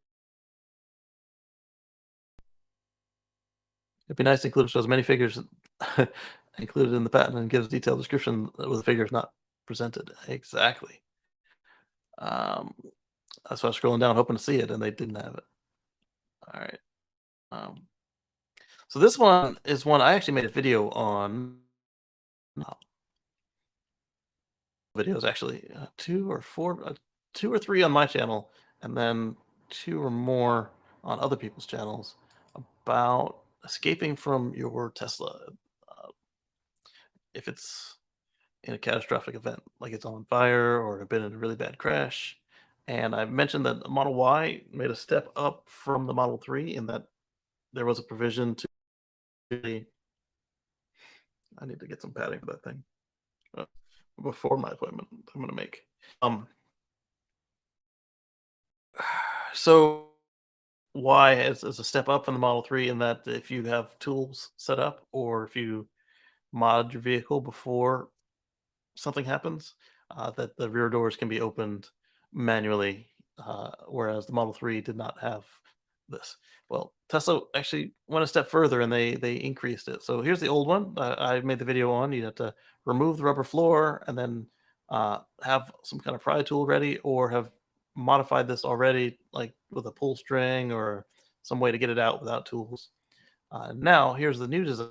It looks like instead of the rubber floor, this whole thing is carpeted, and then they've got a cover with a red release door.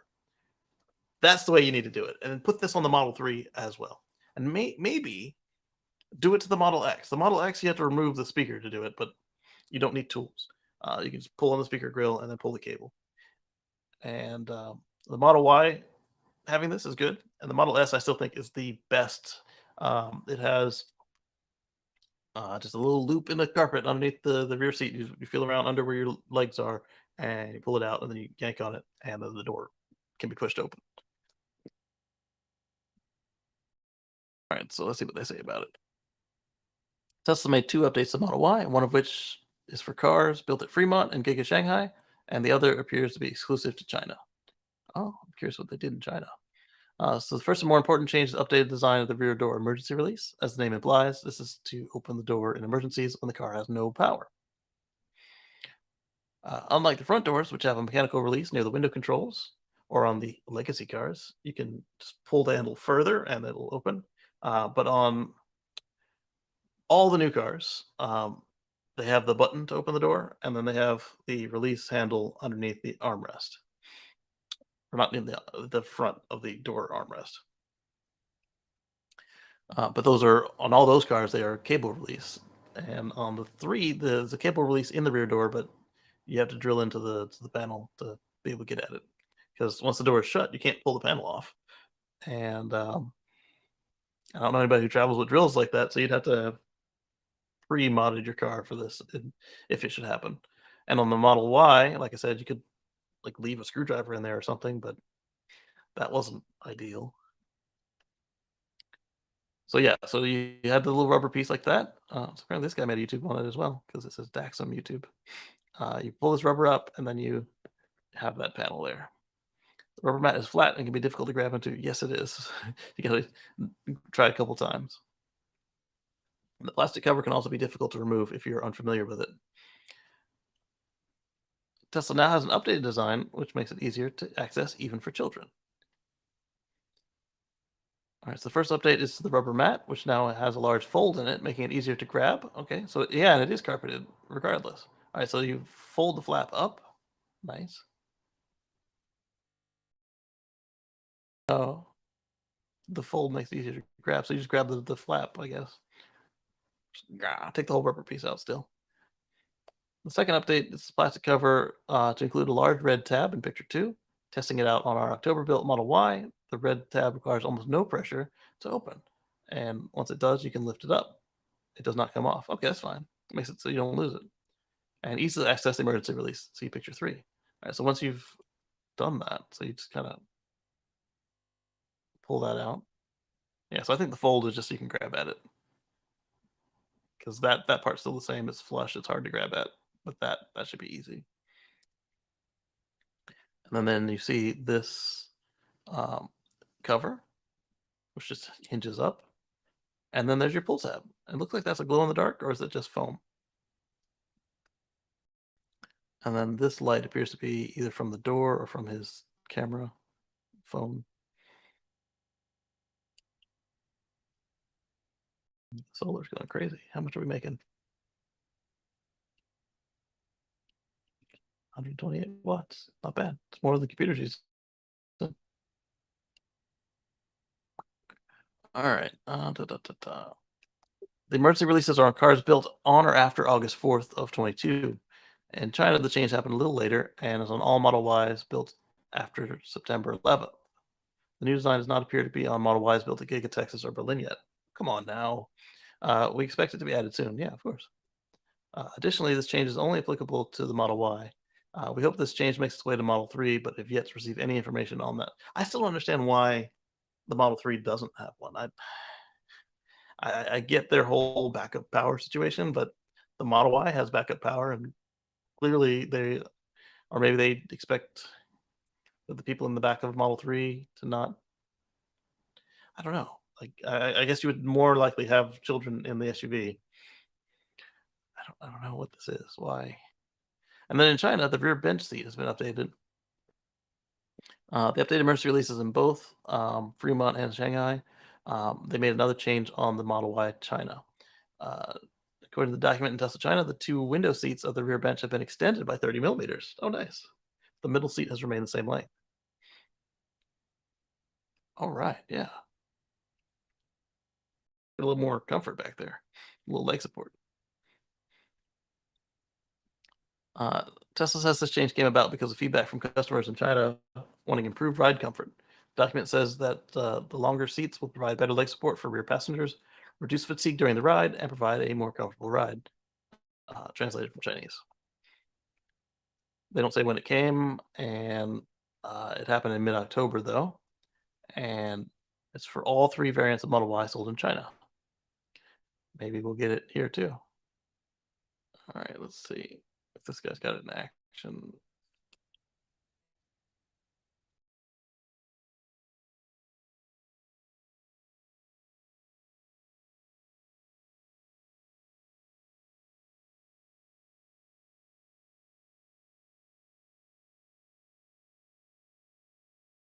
Not seeing that. Bulge there. Mine doesn't have that, but if you lift this up, this little cover, look what's underneath. So you do pull the whole thing.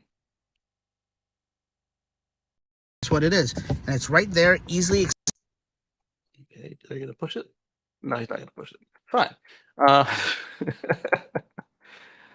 right, so they need to do something about their discuss integration. All right, so this is something I talked about on Drive Tesla. On Drive Tesla on they're Canadian, yes, on the Tesla Life show. Just in time for winter, Tesla has. I might have discussed it last week too. I don't remember. It was in my list, so I don't think that I removed it from both places. If it was, you can now use the Tesla app. One of your click controls can be to unlatch the Model 3 door. So now you need to do is pull out your mobile app. Electric Canuck showed a video of it, as does Andreas Lutt. So you hit the button here on the app, and if your door is, the seal is frozen, but not the whole door, you can hit that button.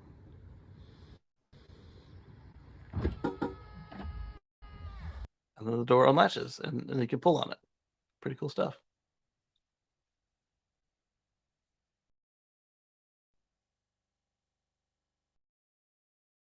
So we talked about the rear door. Got it twice. While Elon was going on to his rant about the government paying for Starlink in Ukraine, he also mentioned that you'd be able to add a donate option for Starlink, so you can fund internet access in schools, hospitals, and other areas of need. And then some people said they want to be able to pick the country. Okay. Education is the path out of poverty, and internet access enables education. Absolutely.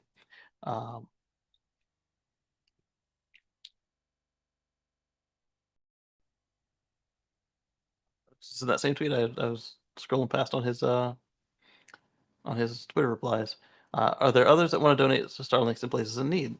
And I guess he got enough answers that said yes. He said, okay, we'll add a donate option to Starlink.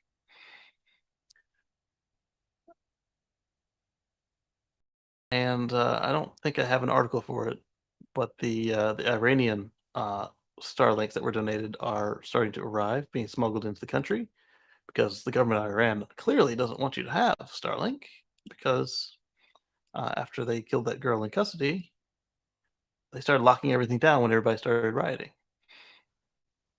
including, like they did last time, the internet. The Jeep Avenger debuts at Paris Motor Show, but is still not coming to North America. Oh, great. So they clearly haven't learned anything. And I guess that's just come out of a Stellantis plant over there, and they'll just slap a Jeep logo on it. There's no sense in building it here to not sell it here and then ship it over there. It's a good looking little mini Jeep. I bet you would sell here. Oh well, their loss.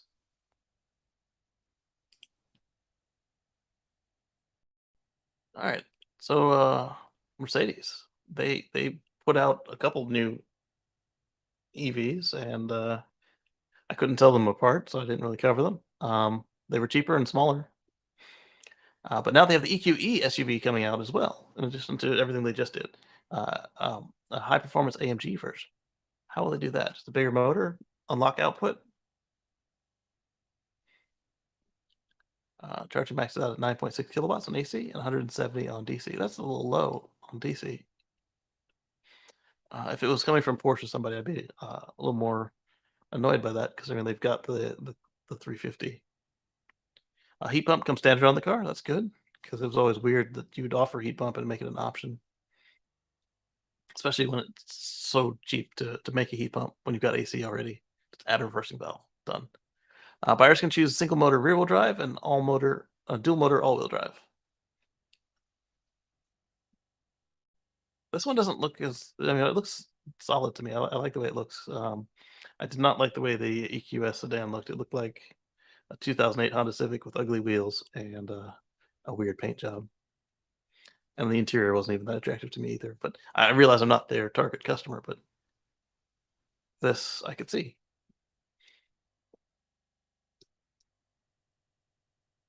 That same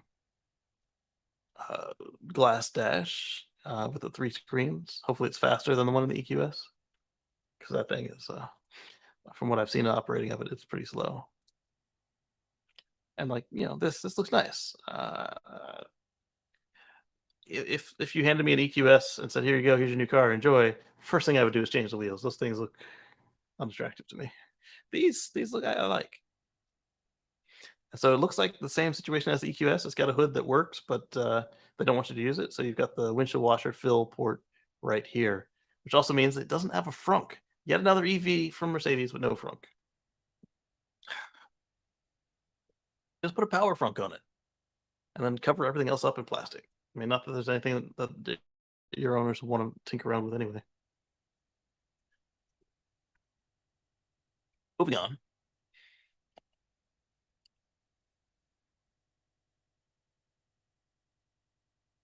Right, so Tesla used to sell a J1772 Tesla wall connector, and now it's back. It's got an updated design, and looks like this. One thing I like is it's got this little button here. So what I'm hoping is that this button does two things. One, release the lever like every other JC1772. Two, I'm hoping that it also sends the Tesla charge port open signal when you do it, just because. They can provide most electric vehicles with 70 kilometers or 44 miles of range per hour through a 24-foot cable. The unit can also power share to maximize existing electrical capacity. So they didn't say that it has Wi-Fi, so that you can do stuff like on the current Tesla specific one where you can do he's saying the same thing, where you can do the the Wi-Fi features, like see how much it used and then do billing for if you've got 6 of them.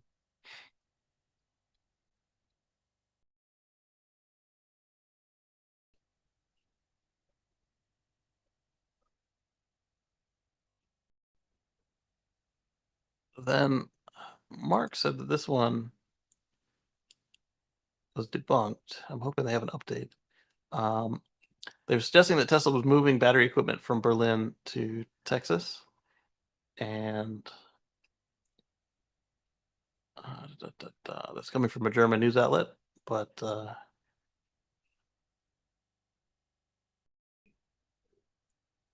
don't know. Was it Elon that said they were wrong, or was it other people who said they were wrong?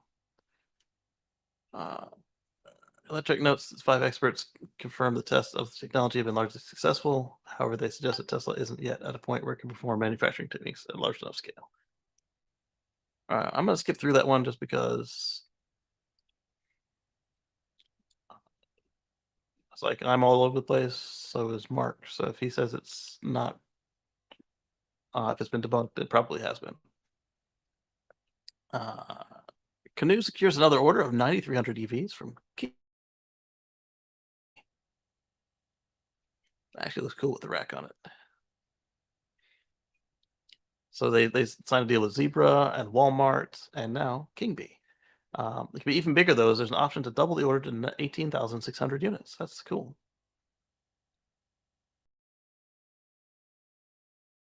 It's really cool. All right, so Canoe's been facing financial issues, but these recent deals will help it turn the tide. That's for sure. There's the Walmart one. I don't know. I just,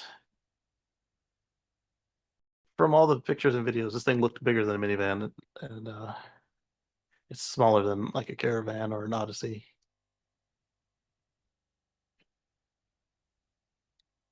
But that might be good for like in some of the cities and stuff. Just kind of would like to see it match the size of a minivan. All right, so we talked about the new Berlin paint colors.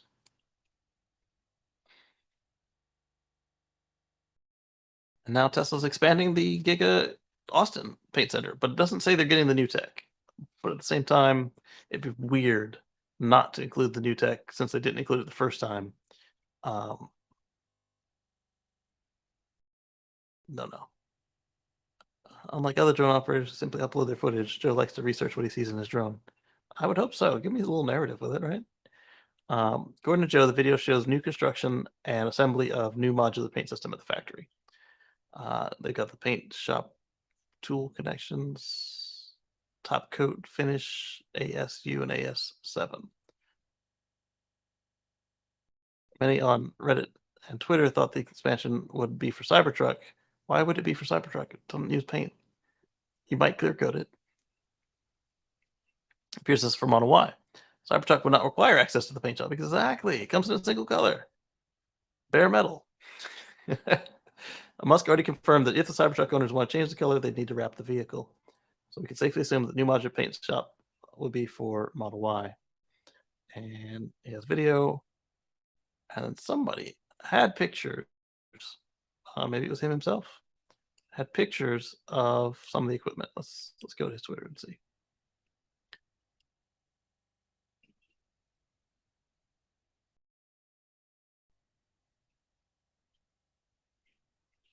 Yes. All right. So you got the permit. Thank you, Joe. Get your permit. You get the equipment. It's in these pallets here. And it looks like it's going up on the second floor.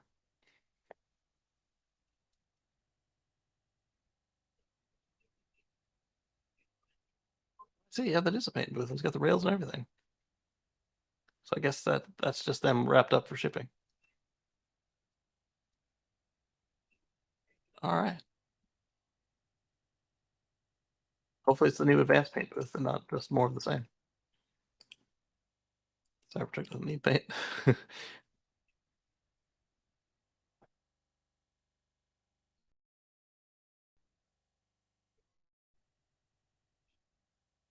right, and he signed the new Gigapress. Good question. Although I bet you he will let us know if he does. Okay. I found the article that had it. It was over at Teslarati, but that's okay. We've already gone to the source. All right, so our friends at Foxconn, who took over the Workhorse plant, they've announced an aggressive EV plan, including want to build out EVs for Tesla. This is what Tesla had originally planned to do, was have contract manufacturing. By originally, I mean before the Roadster.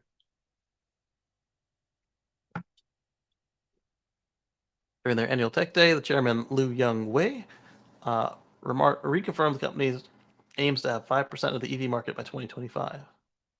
That's aggressive. Because the market is getting bigger. So to jump in at 5%, that is aggressive. Although, one way to do it is to build for people who already have it. So who was it that was starting, but not starting with their own? Not Canoe. Actually, it was Canoe. So you could get some of the Canoe's installations. You could get, like he said, like trying to get some of the Teslas. This is not out of left field. The company already unveiled 3 EV prototypes and is working with auto companies. We've already seen partnerships with Taiwan-based Yulon Motor and US-based Fisker. Oh, okay, building Fiskers too. And then it's not unheard of. Like, this is Fisker's business model. They build the iPhone and a bunch of other stuff.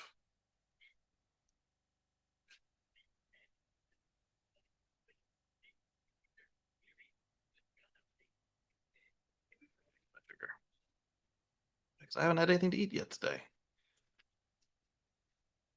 And while I'm in here, there's an article I missed.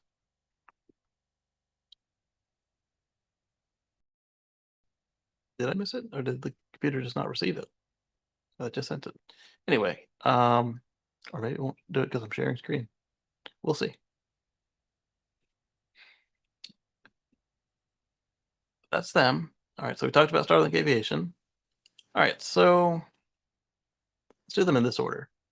A strategy that's common for manufacturers when they get into the EV space is to start at the high end, go super high, because the customers are less sensitive to the pricing, and you can kind of hide in all of your costs while still providing the soft seats and tech bubbles and stuff like that that the consumer is going to expect from your car. And then, so what if it costs 100,000? We're used to spending 100,000 on a car. Blah blah blah.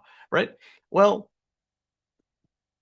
As we know, GM is still spinning up, and Cadillac hasn't really done an EV yet. They had the ELR, which was the Cadillac Converge concept, and the ELR was just a expensive, slow, fat Volt without the hatchback. So it's less useful. It was two doors too, so it's less useful than the Volt, but it did look better.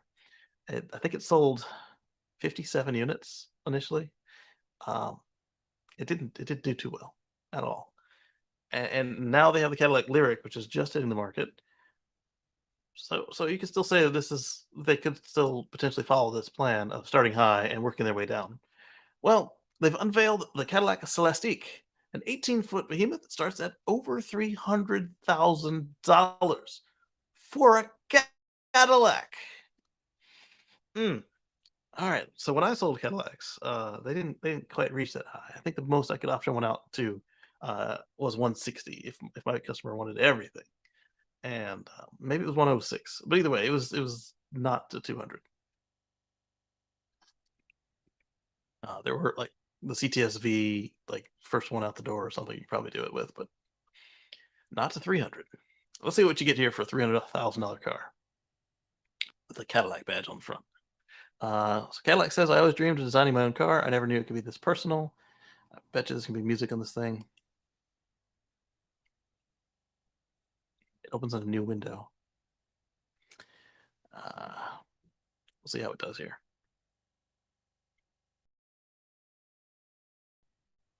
Wow, it's a whole web page. Mm. All right, we'll look at that next. We'll look at that next. All right, so first up, why would so that's Lenny Kravitz? Why would they make it look like a video and then open in a whole new? I see what they did. Dark practices right there. It's got the play button, but it's not the embedded. Oh, it is. It took me here instead of to the embedded video. I did it again. Buggers. Yeah, it's dark practices right there. If you have a play button, it should play video, not open me a whole daggum website. So anyway, let's see what they say about it. It's supposed to be their new Halo car. Yeah, sure. Filled to the brim with tech and premium materials, the Celestiq is GM's most ambitious electric car yet, or electric yet. Their first car. I mean, the Volt was, the ELR was a car, but it wasn't electric. It was a extended range EV. Starting price of over 300 grand, 80 feet long, 111 kilowatt hour battery pack. So it's not even that they put a jumbo pack in it. That would make sense if you're paying for the battery. 200 kilowatt charging, that's nice, but not anything new. I mean, Tesla will do 250, and the Germans are doing 350, and the Tesla will do 350 eventually with the current cars. 300 miles of range, that's not bad. 0 to 60 in 3.8 seconds. It's kind of slow for that price range. But at the same time, if it's a luxury car, the Mercedes isn't particularly on the super aggressive side either. And I'm not saying that's slow. 4 seconds or less is fast, but you can be faster at that price, which is not as quick as smaller rivals. Impressive for such a massive car. For its starting price, the buyers can expect to receive a vehicle that Rory Harvey, a global vice president of Cadillac, described as a brand builder.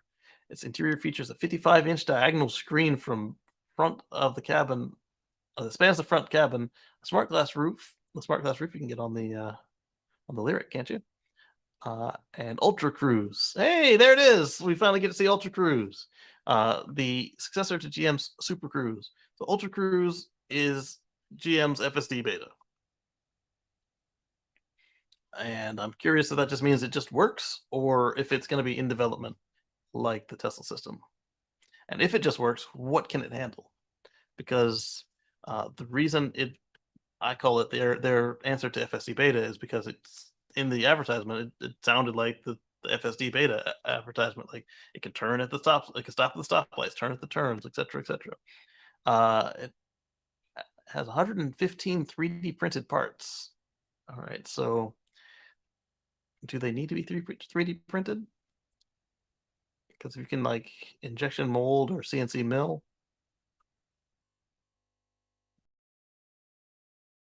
I mean, 3D printing has its place, but if you're just doing it just to do it, then you're going to find that you're not being as efficient as you can.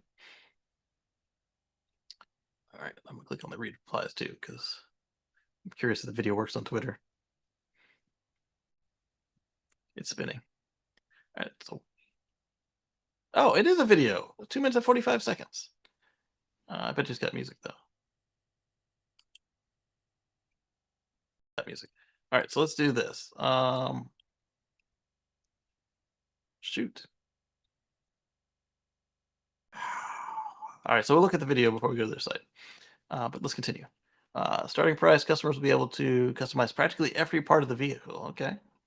And my understanding is this is a relaunch of this brand name, Celestiq, that they've done it before. And it was not an EV last time, clearly. I can be assured that Celestiq is, let's do this. Let's do Mac lookup.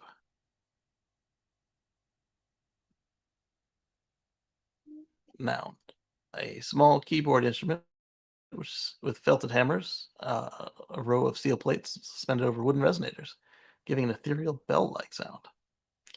All right, so did you mean Celeste? Maybe.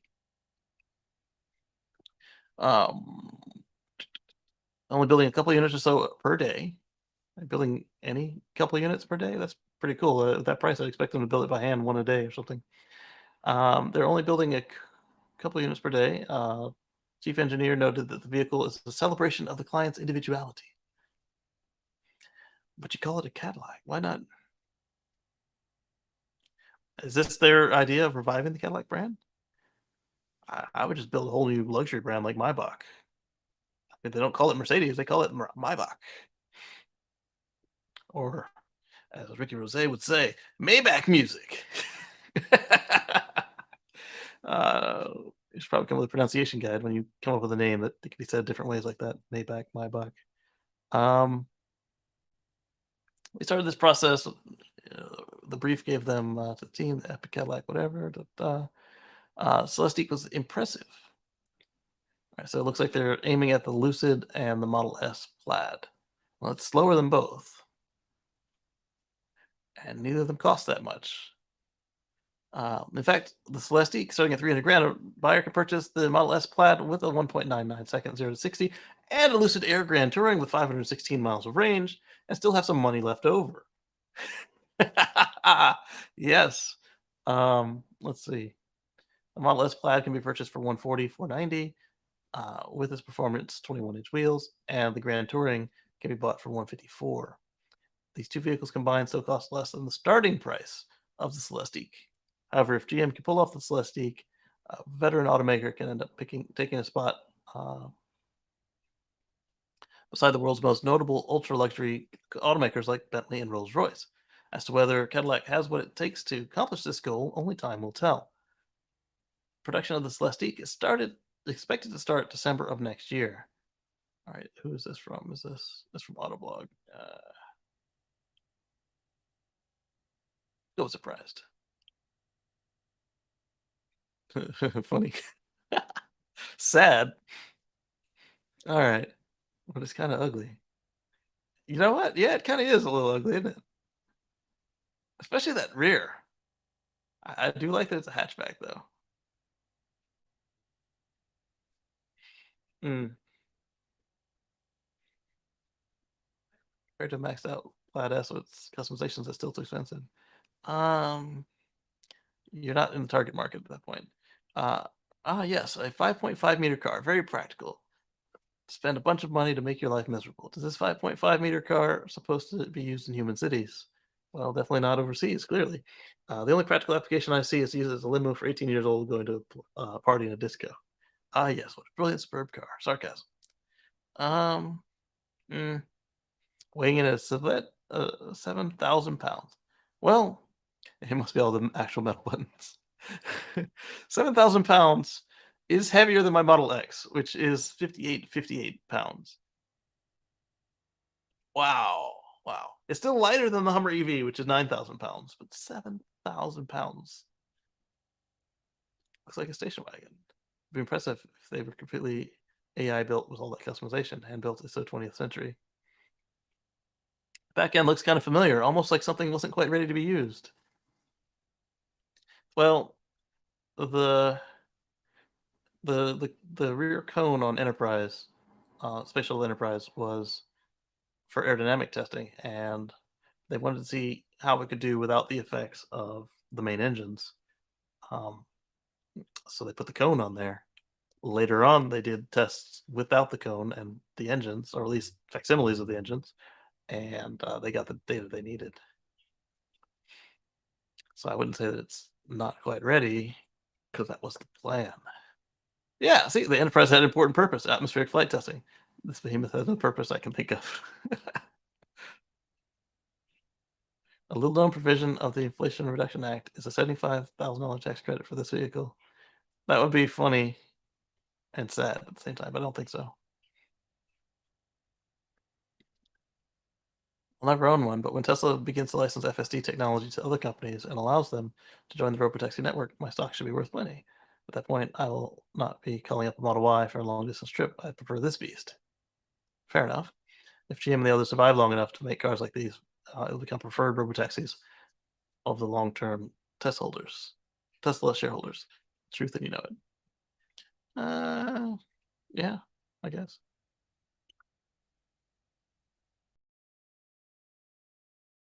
All right, let's go on, look at the video and the tweet, mute it, and then go on to their webpage, and then I've got something very related to this to follow it up with.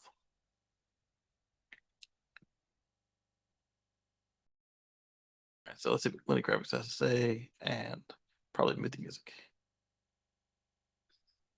Yeah. Do they have captions? They don't. One of one. Because it's hand built. Yeah, okay, so they're calling back this car.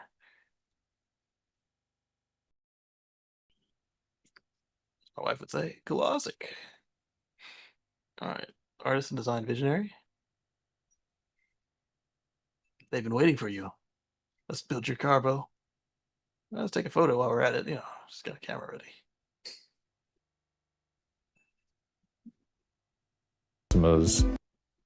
I want to hear what he has to say, but I don't want the music. And they don't have captions. So let's just go to their website. I'll load it up. You guys can look at the rest of that.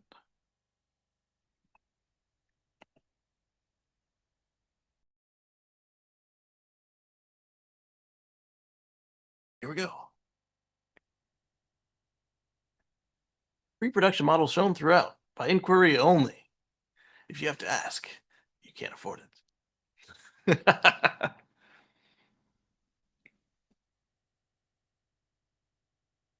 wonder how they're going to get this through the whole dealer network situation. Do you order it from them and then they send it to a dealer and you pay them and hope they don't jack the price up? Do you order it with your dealer? Probably the same situation with the music, so I'm going to skip that. Discover the art of you. All right, looks like it's got quite a usable rear cargo space. Well, they've done that same thing with the 4 seats only situation again. And that's definitely the same roof as the Lyric. Same tech, I should say. With the expected offering of Ultra Cruise, Star. Ultra Cruise advanced driver assistance technology is currently pre-production and subject to change. Capability will evolve over time. Okay, so they're going to do the Tesla approach by way of over-the-air updates once functionality becomes available. Oh, definitely Tesla. So you get it, but you can't use it at first. More details about Ultra Cruise will be available closer to launch. Terms and conditions will apply. Like you probably have to be subscribed to OnStar, although that's not that big of a price for somebody who can afford a $300,000 base model. Let's see. Hands-free driver assistance technology, smart glass roof, fixed glass that could further. They're saying fixed glass. Don't ask us for a sunroof. That could further individualize the experience for each passenger. It's innovation forged through true artistry. I know not a lot of people use the 5th seat, but including one is still a nice touch. But like I said, that rear cargo seems expensive. Not expensive, but expansive. It's big. One of a kind, custom commissioned. Every Celestique is a work of art as singular as its owner. So don't try to resell it. Each is crafted in collaboration with the most talented designers in the world. But they still ended up with a rear that looks like that.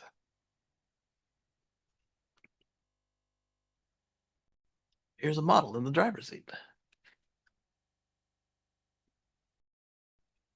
She's just like listening to the radio because like she's looking at this tablety thing using this knob. Feet are not in the driving position. She's not looking at the road, but she's wearing the seatbelt. That still looks like the lyric to me at the top. Is that a vent for the rear seat? That's kind of cool. A lot of people don't like vents blowing on their head though.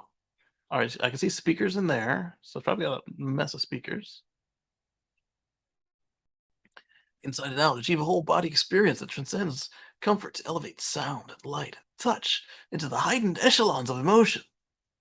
All right then. Yeah, I probably would get it in green. That's just how I roll. That charge door is massive. Looks like you could take two charge handles right next to each other.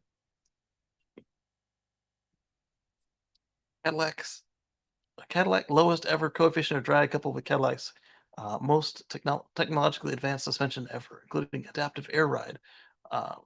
So I heard somebody bring this up in response to something, but I think it's apt for this, and it may have been this. Is this Cadillac's $15,000 24 karat gold iWatch, Apple Watch? Will this thing last? I mean, if they're all hand built, your repairs are going to be through the roof. You might not even be able to get it repaired at the dealership you pick it up from.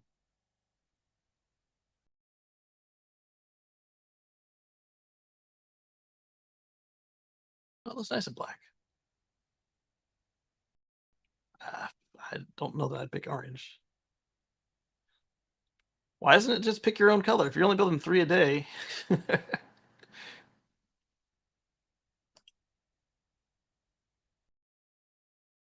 many knobs and switches. Hand built in Detroit. Because that's what I think of when I think of luxury. Detroit. All right, so I guess you can pick whatever color you want.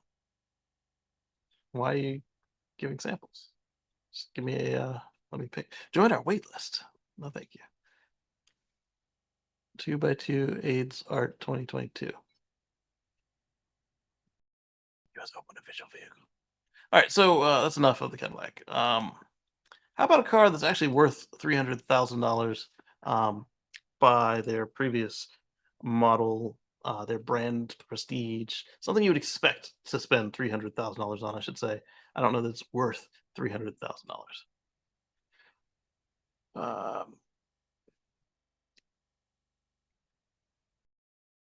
And so I realized that I've got the wrong date sitting out there on this thing.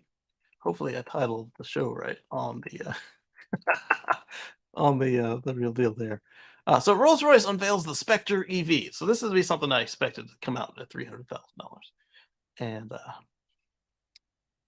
right, so they've been teasing their first electric vehicle since announcing it in September of 21, sharing photos of it sporting camouflage. On Tuesday, they took the wraps off the Spectre, a special event at Rolls-Royce headquarters in Goodwood, England. As expected, it lives up to the Rolls-Royce name and specs, and especially its expected price. That looks nice. I mean, it's not for me, but it looks nice. Specs are still estimates, but it's expected to weigh in at 6,000 pounds, so 1,000 pounds lighter than the Cadillac, thanks to its, in part to its luxurious interior, which will feature plush leather seats and trims, wood veneers, and lamb's wool carpeting. All right then. It's got the rear hinge doors. Also only seats 4, okay. I'm sure that the owner picked out this color palette. Despite its hefty weight, it can reach 0 to 60 in 4.4 seconds, thanks to a peak output of 577 horsepower with 664 foot-pounds of torque. That's less power than my Model X, isn't it? But again, they're not about speed at Rolls-Royce. We're all about risk acceleration. What do they call it? Not acceleration even. They call it. They had some word for why they were slow as they were with the gas cars. No information on the size of the battery, but given its weight and expected range of 260 miles, it will likely be north of 100 kilowatt hours. So, it will likely be priced between the Cullinan and the Phantom. So anywhere between $350,000 to $460,000, meaning a price near $400,000 is likely. I mean, this just makes the Cadillac look like a better deal. I mean, you get so much more car for $100,000 less.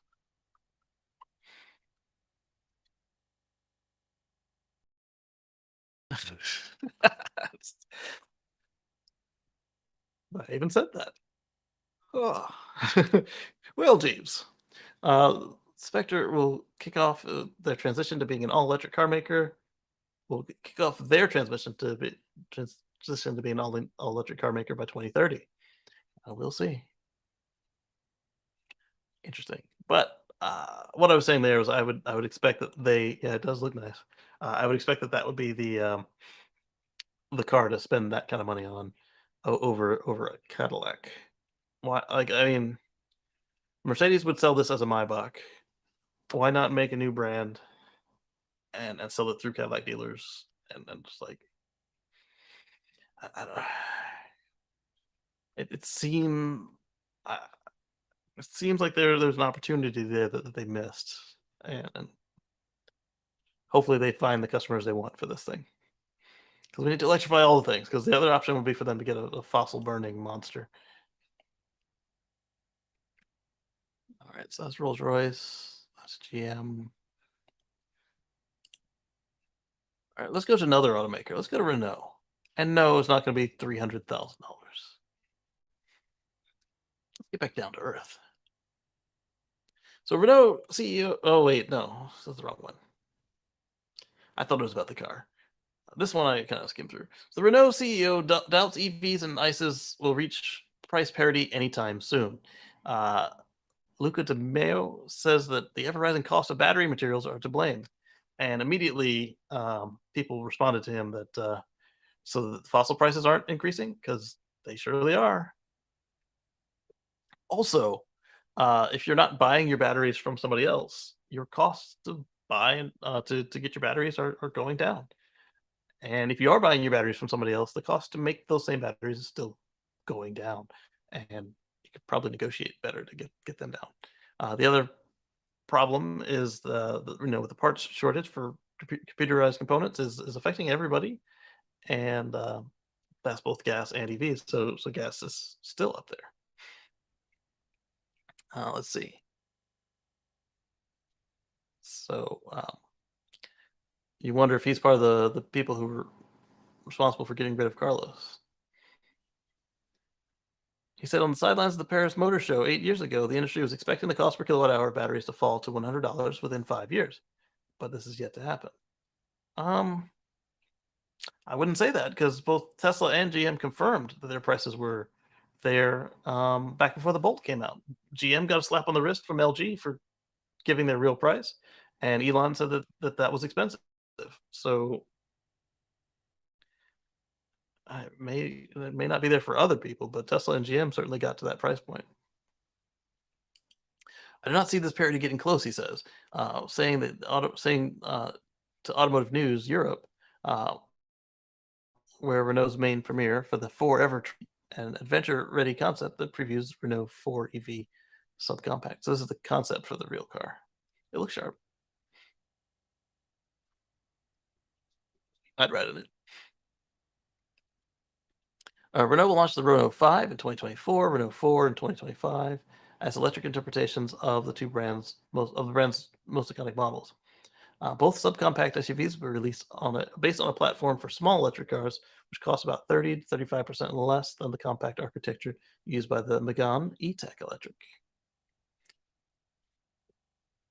So this dinosaur here, is he just saying that because he likes fossils like Mr. Toyota does, or has his group done such a poor job of securing components that they are going to find themselves out of business very shortly, or absorbed into something like Stellantis, or just gone? Does he not really know the numbers? He's just running his mouth. I mean, it just doesn't seem. He's saying something opposite of what everybody else is saying. Car looks cool.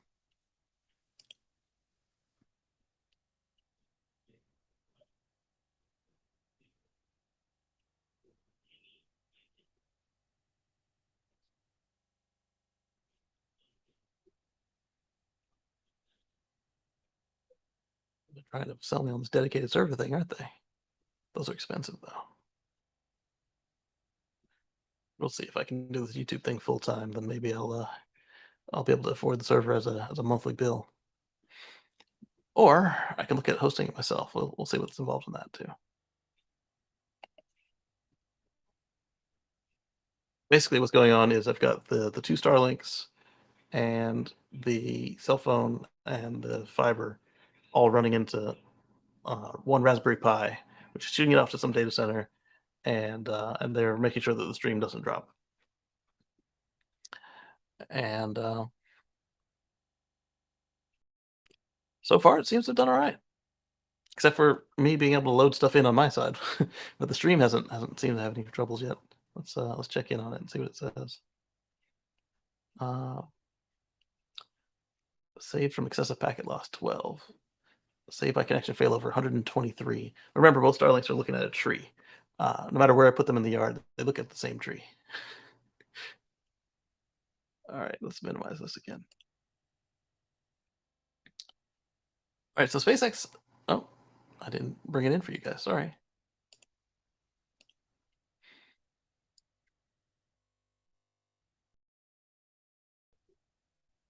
SpaceX slashes the base price of their smallest rideshare program and adds plates.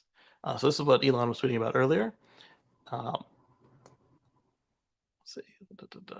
So for customers purchasing their launch services more than 12 months in advance, SpaceX aimed to charge a minimum of 2.25 million for 150 up to 150 kilograms or 330 pounds, and a flat rate of $15,000 for each additional kilogram. Customers placing their order 6 to 12 months before launch will pay a 33% premium because you can't shuffle them around as much. SpaceX may have sorely misjudged the market, however, because the company introduced a simpler, reworked pricing system a few months later.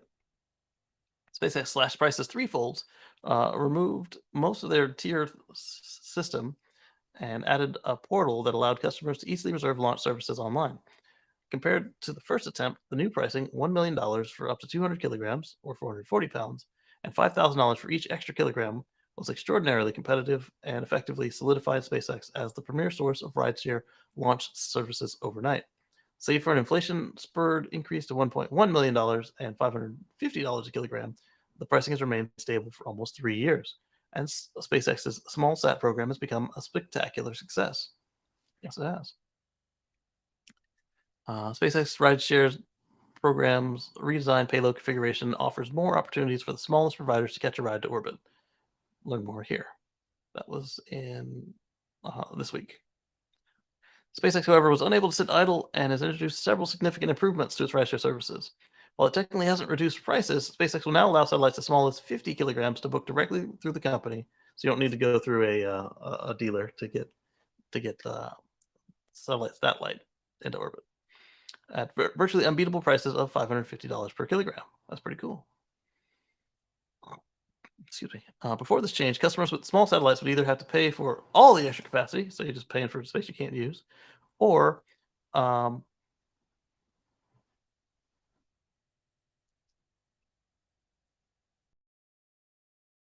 flashing is weird on my screen, sorry. When they weren't using it, or boosting their relative cost per kilogram, or arrange their launch services with third-party aggregator like Spaceflight or Exolaunch. The aggregators purchase slots on SpaceX's rideshare mission and then seek out numerous small satellites, usually well under 50 kilograms each, to try and reach their 200 kilogram minimum, thus ensuring that even the smallest satellites can launch for close to the advertised rate of $550 per kilogram. As always, the case, as is always the case, the subcontractor has its own bills to pay and profit margins to seek, so the aggregators are likely to charge customers quite a bit more than SpaceX's base price.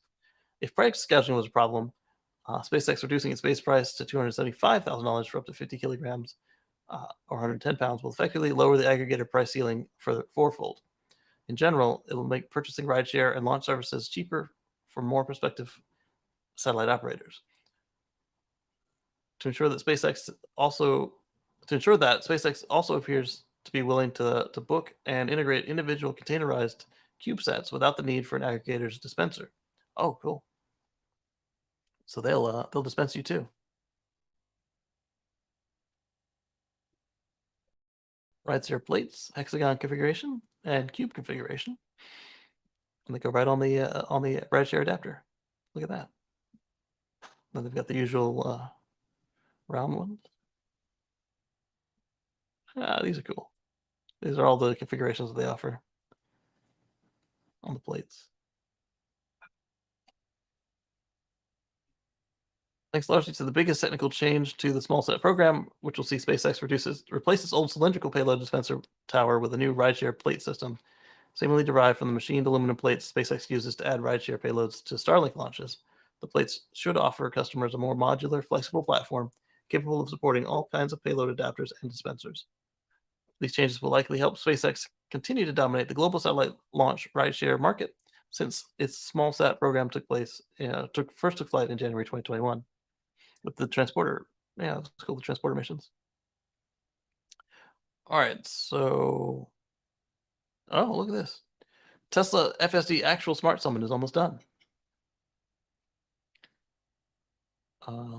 So I was reading this tweet from John, and Elon responded to it. Thus far, Smart Summon has been more of a fun party trick. Yep. And Elon replied, actual Smart Summon is almost done on April 18th. Hopefully that's included in that update next week. Single stack FSD in 2021, Elon announced. Be right back.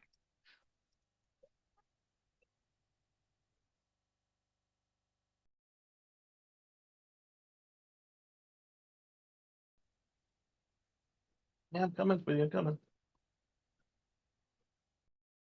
You don't want me to fall, do you? Oh, you got it?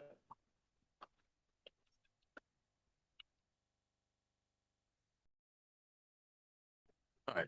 Baby was crying, and I got tripped up with the headphone cable, but my wife is there now. How did that happen?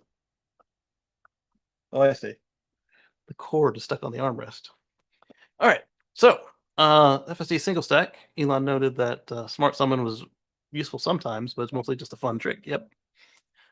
If you could trust it. All right. So, what was next? We're talking about rideshare.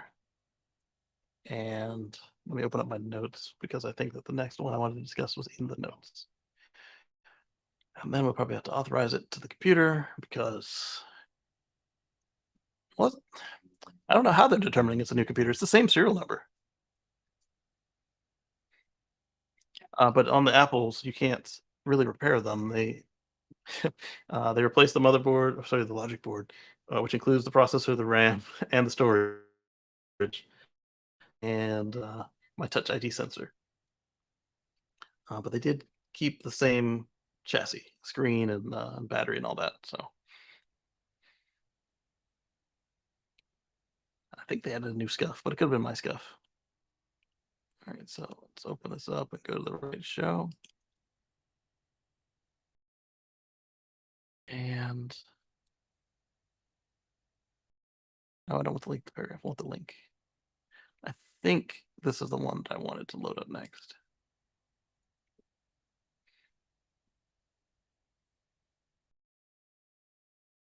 Nope.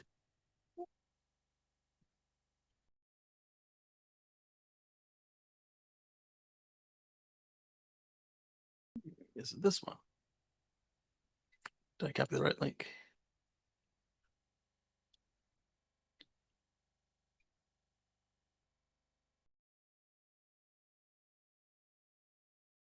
Yes. This is the one I wanted, although I thought it was Sawyer that did it. So SpaceX ready for the 30th launch of 2022. SpaceX ready for 30th launch of 2022. SpaceX has more active satellites in orbit than the rest of Earth combined, tracking to double the rest of Earth soon, says Musk.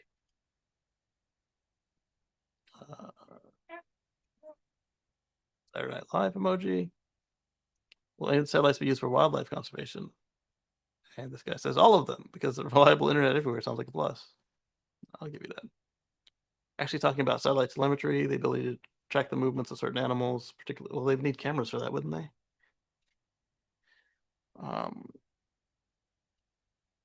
If the LoRaWAN connected sensors can work for you, then the answer is yes. SpaceX recently bought Swarm and will add transceivers to the next gen Starlink satellites. Okay, so maybe, yeah. So if they, but not the current ones, no, but if they add these sensors, that's really cool.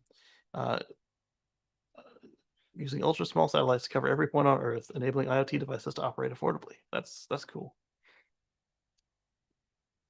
Bananas. That's right, Stephen Mark Ryan. Was this a launch or just a sunny day? I estimated as much recently. Cool to hear that it's really the case. Do you know how many of the working Starlink satellites in orbit are operational and serving customers? This guy says 50-50. It depends, because it takes them quite a few weeks to actually get into position and become operational. And they are still throwing some away right now, and a couple of them are just duds. Still should be a little over 3,200 satellites after this next launch actively in orbit. I think that's only the start. Amazing. Hello, baby. You feel better? Why are you crying? Did you wet yourself? Look at those tears. Yeah. How are you? Your breath smells funny. What'd you eat? What'd you eat? Want to say hi to everybody? Say hello. Hello, Moto. Yeah. Yeah. All right. So next up.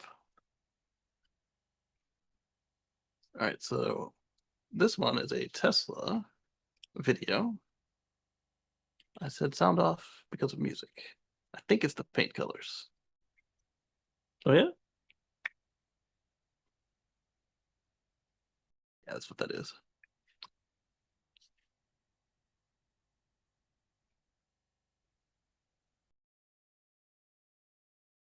What? Got the silver one.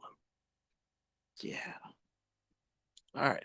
So next, I'm gonna go here. Back on that whole Starlink kick, SpaceX kick.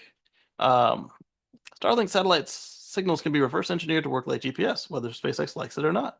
That's coming from the technology review. We'll look at that in a minute. Link to the paper right here. Were there any comments that I uploaded that I want to discuss? Nope.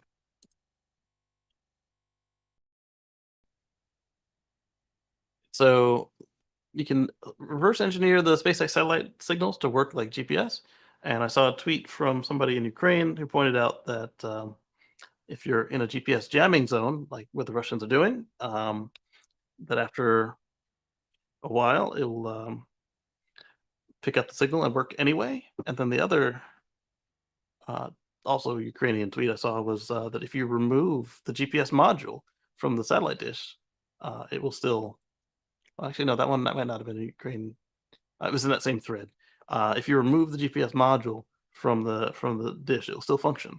It'll take about 5 minutes to actually acquire signal, or 5 minutes more to acquire signal, and then it'll be getting its location data from the Starlink mesh and continue to operate normally. Isn't that right? Yeah. Yeah. All right. What's here? That's the same thing. So I can actually close the notes for today. And continue on to the next thing we've got.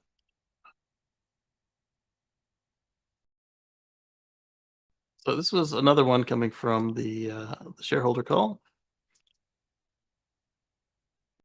Tesla expects to fully meet the Inflation Reduction Act requirements. I'm not sure what all qualifies for that, except for a standard range Model 3. Yeah. Yeah. Is it that time? You get a spa day? You get a spa day? Yeah, I give you a spa day. You smell sweaty. Oh. So Tesla confirmed its efforts to meet the requirements for the Inflation Reduction Act, and Elon said, "Yes, we view the passing of the Inflation Reduction Act as, or maybe it wasn't Elon, maybe it was the other guy, as a significant boost towards accelerating automation, while also scaling the battery supply chain at large in the United States." Elaborate. Yep, that was Zach Kirkhorn, Chief Financial Officer. We expect the Treasury to publish detailed guidance by the end of the year. Until such time, it's difficult to fully determine the eligibility criteria, but we believe Tesla is well positioned to capture a significant share of that for solar storage and also electric vehicles. Yes, because all your stuff is built in the US. The only thing that's not is some of the chips and other small components and the 18650 packs. Well, not the packs, but the cells. Don't break the other part of my glasses, please, baby. All right, all right. Next. All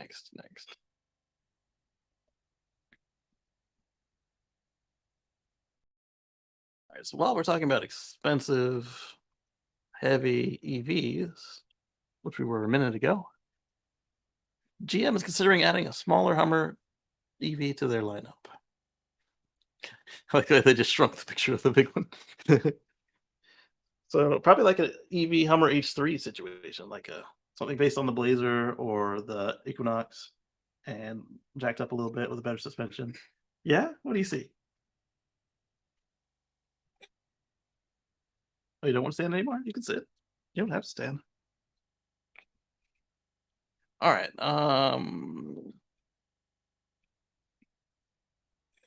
Yes, there's a lot of red buttons. Don't touch any of them. So looking over my audio interface. 9,000 pounds, over 100,000. However, after that is released, GM is reportedly considering taking things down a notch by adding a third, smaller, mid-size variant to the Hummer EV lineup, according to Bloomberg. I mean, they would be wise to make something that more people can afford, and maybe it's a little lighter.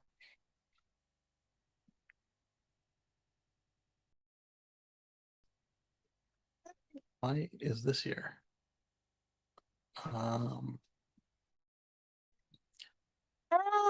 Oh, it's in the wrong window. I was like, why do I have a December 2021 article in here? I clicked off to the wrong thing. Wrong window. Yes, sweetie. All right, so we told you about the Rivian recall and how that extensive and how your mobile tech can get it done in 5 minutes or so. They've completed repairs on most of the recall vehicles, they claim. Look at that.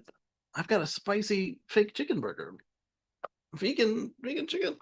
Except the sandwich isn't vegan because it's got cheese on it. Looks a little crispy, doesn't it? All right, according to RJ Siraj, Scaringe, I forgot how he exactly pronounced it. A lot of people just call him RJ. The recall is for 13,000 R1S and R1T vehicles. They have a loose fastener in the steering column bolts. I'm guessing this is different than the one that also involved the Rivian van. But that was the same thing. They had a torque bolt. So I think they just didn't include that in this list for some reason. Because all the Amazon vans were also called.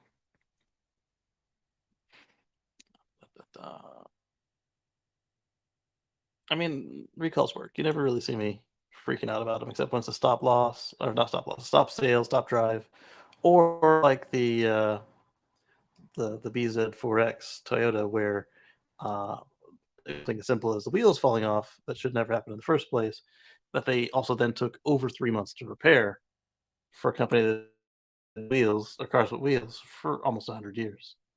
Yeah? I thought you wanted to sit. Why are you standing again? Can I have my ear back? You hold on to the cord. Not a grab handle. Thank you. Tesla's to add yet another color in North America, according to Elon Musk. It won't be one of the cool colors because we don't have the paint shop for it. But John and a couple others were talking about, oh, we have the same 5 colors. Same 5 colors. Elon responded with yes.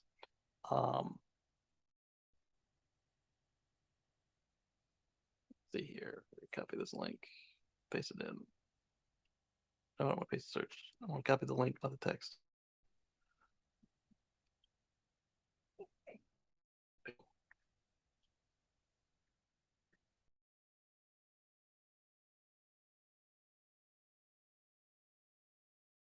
Elon answered, yeah, it was John. Can we get another copy, color option in the US? And Elon said yes. Tesla paint colors then and now. All right, K10, let's see what you got.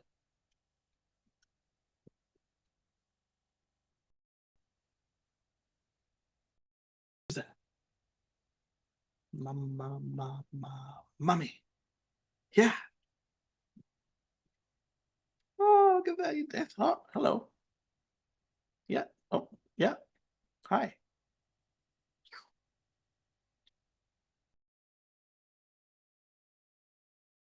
Hold on me right at the end. Drool free until then. All right, so yeah, they're the old colors. This is the very first color I saw in person with Tesla is the hands of brown metallic signature red. Yeah, I didn't see signature red in person. I saw the brown one, and now. So they had less colors then than now. What? No. I think that was all then. The blue metallic, deep blue metallic, gray metallic, silver. They have 5 colors now. What are you talking about, Willis? I'm hoping for a velvety black color. I've got a metallic black. For my vehicles without paint, if you catch my drift. He says Tesla's rapidly losing paint. Well, if that's the case, you should not follow so closely. Hi-ho, Silver. Saw the black Model 3 is turning gray from the front due to all the rock chips and the blast from 100,000 plus miles.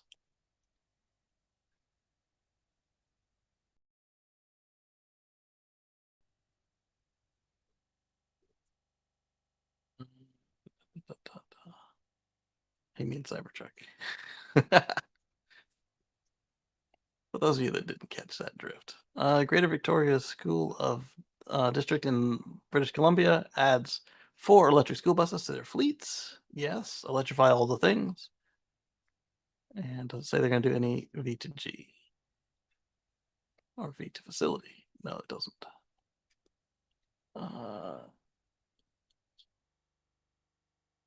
Imperial is to install Flow EV chargers at Esso and mobile gas stations in Canada. Good stuff.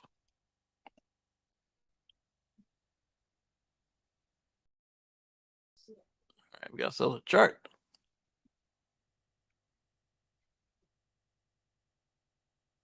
Some Model 3 and Y vehicles are list on the top of the list of reliable EVs in China. Really? Let's see this list. Is there a list? There's the list. New energy vehicles. Remember, this is hybrids, auto stops, plug-ins, all that. An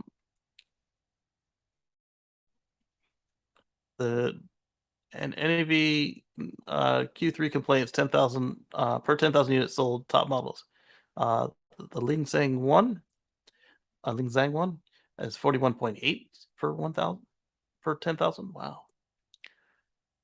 BYD Han at 38.5. The BYD Dolphin at 37.3. The NEV average is 19.2. So these guys are well above the average for complaints. And the auto average for all cars, gas and new energy vehicles, or all cars with without a auxiliary battery or large battery. Anyway, so all their cars is at 42.2. That's kind of high. And here we can see the Tesla Model Y is down at, of course, it's in a tweet. All right. Over here. Paste it there. Uh-oh. Somebody's getting a bath. I hear water. All right. So anyway, the Tesla Model Y is all the way down here at 2.2. And then you've got the Geely Geometry E at 2.3. FAW Hongqi EQM5 at 2.7, tied with the Tesla Model 3 at 2.7. Then if we go to the other end, we saw the Lingzang 1 at 41.8. And what they say all gas cars were? 42. So even their worst EV is slightly better than all gas cars average. Or all cars average? All cars. Which includes every, but also all gas cars. So if the EVs are making it better, then that's still...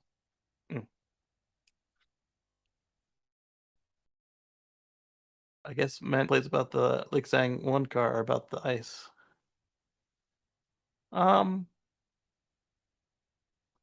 Maybe if it's a hybrid. Tesla at 2.3 to 2.6 complaints per 10,000 units. We need China quality here, he says. Oh, who knows that we don't already have it here. FSD beta gets delayed. We talked about that when I finally found the tweets. All right, so we talked about how the farmers were trying to stop Rivian from making the plant in Georgia because they didn't know what Rivian was. They're at it again. The neighbors have sued to stop excavation work at Rivian's Georgia factory site. They're claiming that the site prep is putting dust in their water and ruining their crops. Blah blah blah. So rather than sue Rivian to better their mitigations, like maybe spraying water before you go and dig in the earth, they're suing to stop them entirely because these people are useful idiots for whoever's actually trying to stop Rivian. These farmers, they didn't even know what Rivian was when they started this campaign. It's sad to see. So according to the lawsuit, the 2,000-acre factory site was not rezoned for industrial use from agricultural purposes. They also alleged that they failed to obtain proper county land disturbance permits. And the 5 plaintiffs claimed that the grading work is causing much dust and filling nearby water bodies with dirt. Plaintiff's swimming pool has become clogged since work started on the Rivian site. So what you do is you sue them for damages, repairs, and time lost of your pool, and for them to take proper precautions to make sure that you don't try to stop them from building the factory. You're going to complain there aren't enough jobs in Georgia. Well, if you want jobs in Georgia, don't close the freaking factory down before it even opens. Come on now. Ugh. Let me go on to something else before I get myself in trouble. Let's stick with Rivian and more bad news, unfortunately. But this one themselves. All right, so Rivian's pulled the powered R1T tonneau cover from production and switches to a manual cover instead. If you currently have a powered tonneau cover, you're fine. And when it breaks, they will repair it. It was one of the first things I noticed when I was talking with my friend Brandon and looking at his power cover. I was like, it sounds like it is stacking that thing in there. And it was, as we found out later on. It was actually taking each plate of the tonneau cover and stacking it up behind the window. Pretty cool solution. Not a robust implementation of it. So what they've done is, if you want the manual cover, you'll be able to order it, and you can still just manually push it out of the way, and that is that. However, if you order it with the manual cover, you still won't get a cover for a while until they actually make the part. You'll also have the option to have no cover. If you choose no cover, then your truck will still ship with the rails for a little while. Still ship with the rails and such needed for you to install the manual cover later, so you can add it after the fact. They also canceled the camp kitchen I saw, but I think that might have been what we talked about last week, where they paused the camp kitchen to re-engineer that as well. Problem is so bad that Riven has a service support page dedicated to the issue, and the only fix is to replace the entire unit, something which they say they will do beginning next year. Yep. It's a no cover operation. Mind you, the car has to be unlocked. Press this button. It's coming from Ted channel here.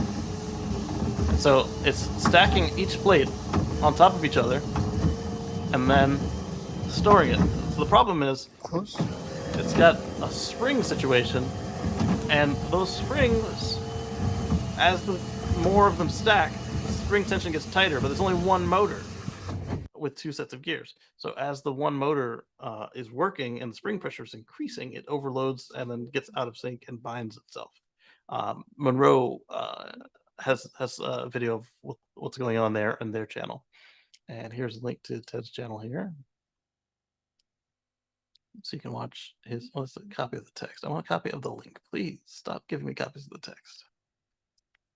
So I must say, I do really appreciate this Mac with the new RAM. So clearly my RAM was bad from the start because it is so much more stable already than the other one was on day 5. Time will tell if it stays this way. All right, so the cover can be replaced with a newly designed cover, which Rivian says will correct the subcomponent design issues and improves the time of cover robustness against manufacturing build variations.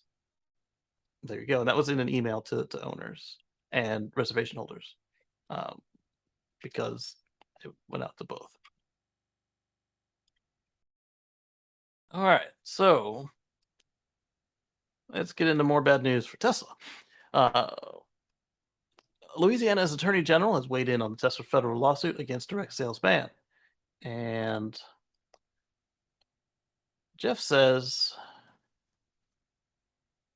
well, let's see. Tesla says first that Louisiana law effectively shuts out of Louisiana the consumer-centric free market solution that is more efficient, consumer-friendly business model for today's automotive consumer. And they also go on to state that the state trades body and regulatory commission, Tesla has uncovered communications between the Dealers Association and members of the commission, evidencing a common purpose to exclude Tesla from operation in Louisiana. Then Jeff Landry comes in to say, conspicuously unnamed in this commission, unnamed is the commission itself, thus leaving the case without a state or any agency, officer, or employee thereof as a party to litigation. Yeah, they're not suing the state; they're suing the dealer group. So, butt out. So basically, what he wants to do is he wants to kind of put some more pressure back on Tesla in their lawsuit to, I guess maybe the state judges are friendly to the state in the cases. I don't know, but he wants to have his little say to bloviate about how they're protecting consumers or some crap about how not being able to buy your car directly from the manufacturer or being able to use it on your phone or without the aid of a middleman to mark up the car 10 to 50%, or as we saw in some cars over the last 2 years, 200 to 400%. Somehow that's hurting you as a consumer to not have to pay these extra fees. And as they tried to say with Hummer, being able to Hummer and Saturn, or they try to say in spite of Hummer and Saturn, I should say, being able to buy from a dealer means that somebody will be there to support you, except that they all closed up and went away. Same situation happened with the new smarts. Now that they've gone EV, the smart dealers are closing up. So their arguments are garbage. Tesla did not provide a comment on the filing by the Attorney General. However, we assume that Tesla will move to dismiss the filing as the state was not named as a defendant. So, again, butt out. We didn't ask you. What are you doing in our lawsuit? I can see that. Let's see if there are any comments on this thing. 0 comments. Ah, we'll see what happens, and I'll update you as we learn more. Hopefully, we the people win over this mess that the states have been making it harder and harder. And like I said, I used to sell cars. I didn't add 10% value. I did add value. So I mean, if your stuff is so good and you're the best way and blah blah blah, freaking prove it. If it, like that Tesla service, for instance, it is very inconsistent. And some places it's great. Other places it's like you stole the car. What are you doing back in our space? There's an opportunity for you to actually, but you have to be better. You can't force us into being your customer. If you force us, then you aren't better for us or for you. If you force us, there's no way for you to prove that the other way is bad. But if you just are better than the other way, there's so many things that Tesla can improve that you could just plan for, that there's an opportunity without you forcing your way there. And those of us that want to give it a try, oh, let us be harmed by Tesla. All right, well, we won't do that again. Those of us that have been buying it for decades, the whole rigmarole with arguing on something else at service, and yes, I know you can get a good deal, and yes, I know not every service shop is out there to screw you over. I've worked at some good ones, and and every person I worked with, they were out to actually take care of the customer. But just like you have them seedy salesmen out there, there were seedy people in the service drive and seedy mechanics, and they're out there. So to force yourself in there to say you're better and still have those people there is not proof. It's rather against what you're trying to say. Don't do something nasty to my cereal and tell me it's lemonade. Anyway, Spy Shots reveal a refreshed Taycan and GT model. So we got a little camouflage going on here on the bumper. Because remember, traditional automakers, they like to do annual refreshes. Or not just annual, but 2, 3, 4 years, and they're done. The Model S has been the same since it came out in 2012, with minor changes all around. They got rid of the nose cone, and then later on they've got plaid right now. But if you looked at a 2012 and a plaid, you would not think that they were anyway different. In fact, you would think that they might be just 3 years apart. Going on traditional automaker styling. But at the same time, you've got some makes like Nissan, Rolls-Royce, Tesla, and others that just go a really long time between updates. So it's not a requirement that you change the car every couple of years. But anyway, so Porsche is doing it, and this will be their first change to the car externally since 2019. And with the camouflage on it, it looks pretty cool. I'd like to see it without the camouflage, but it looks like it was a minor styling refresh. I love those wheels. I've always been a good five-spoke wheel kind of person, even though I've got the multi-spoke on the Model X. I don't like those wheels. But again, I'm not a multi-spoke wheel. I do like that this is the Aero wheel, so you've got more range with it, but I don't like the way they look. And I am a fan of Aero wheels, but they got to be like discs, and they gotta look nice, unlike the Mercedes, and unlike that. All right, huh? You're back. Oh, you got your hair gelled. You got your new outfit on. Oh, you smell good. What's that? New lotion? Oh, you got the oil on. Hello, Moto. Say hi to everybody. You had your spa day? Over here. Sony teases Model 3 debut on Gran Turismo 7. I like driving the electric cars in the racing games, but I'm not going to buy a PS5 to do it. So hopefully the Xbox racing games get it like they used to have it. Of course, Canada CEO says half their cars will be electric by 2025. Seems a little slow to me. Wait, no. 2025. That seems all right. It seems on track. I read that as 2035.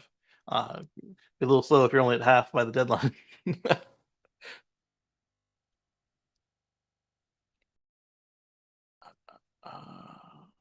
SpaceX provides 10,000 Ukraine kids. Where are you going? You can't have my lunch. You have your own lunch.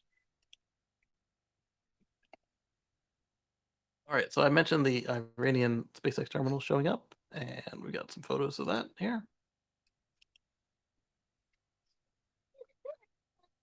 Yes. Where are you going? Yeah.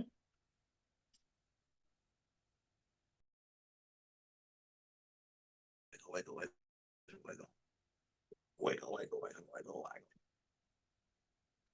Dance, dance, dance, dance, dance, dance, dance. You still want my lunch, huh? Okay. It's spicy. You don't want it. All right. So here we've got some of the Iranian terminals showing up in photos. Look like they also don't get the pretty poster anymore. Although I wonder if he wrote that or if they said what it says too. I wonder if anybody has decoded that, translated it. Media contains potentially sensitive content. Is it because it involves Iran? Yes. Starlink is in Iran. And why did I click that like that on air? It's because I don't expect Drive Tesla would do anything untowards like it was suggested. I wonder if the Iranian government reported it as porn or something. I don't know. Ah.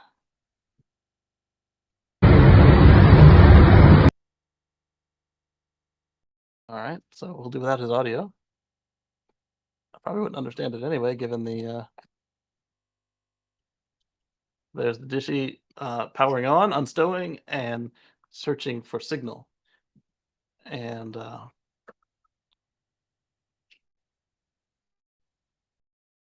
as per Kareem,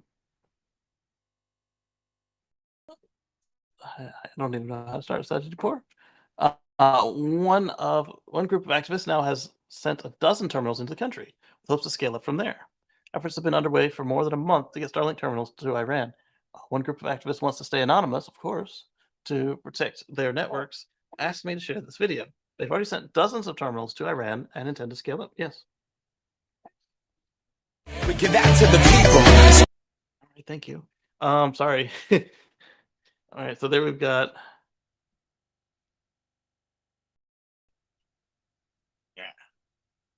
There we've got a bunch of terminals getting ready to get deployed. So you have the instruction card, but I still don't see the Masha Amini. Okay, so they're writing it on there themselves. Okay, I was curious if SpaceX had done that or if they came from the distributor. I'm still curious what it says. And they put it back and they send it off. Neato.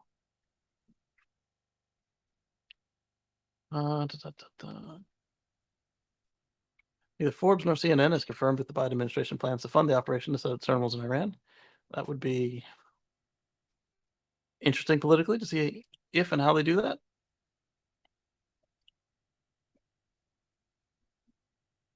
And we were talking about how many satellites are in space. Well, SpaceX has deployed its 3,500th Starlink satellite in that last mission we talked about in the other article. 3,500 operational birds. Not bad. And we've got our friends at Tesla are continuing to dominate luxury car sales in the US. I'm surprised it loaded up on your guys' screen before mine, even though it's supposed to be an image of my screen. That's weird, but cool. Tesla EVs might not be the most luxurious options. Yeah, because they're not luxury cars. But they're outselling all luxury rivals by a notable margin in the US.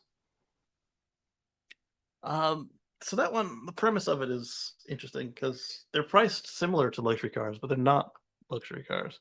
I mean, for some people coming from like a Honda Civic or whatever, yeah, they totally are the most luxurious car you've ever had. But they're not quite like people thinking of all the like a Cadillac or Bentley, Rolls Royce, Mercedes.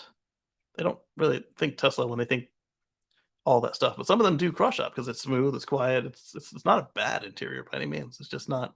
It's premium. It's not. It's you would more see it shopped cross shops before this market shakeup and before the others were too slow to get to electric, you see it crush up with BMWs, Audis, and Acuras, that sort of thing. That premium segment, not luxury.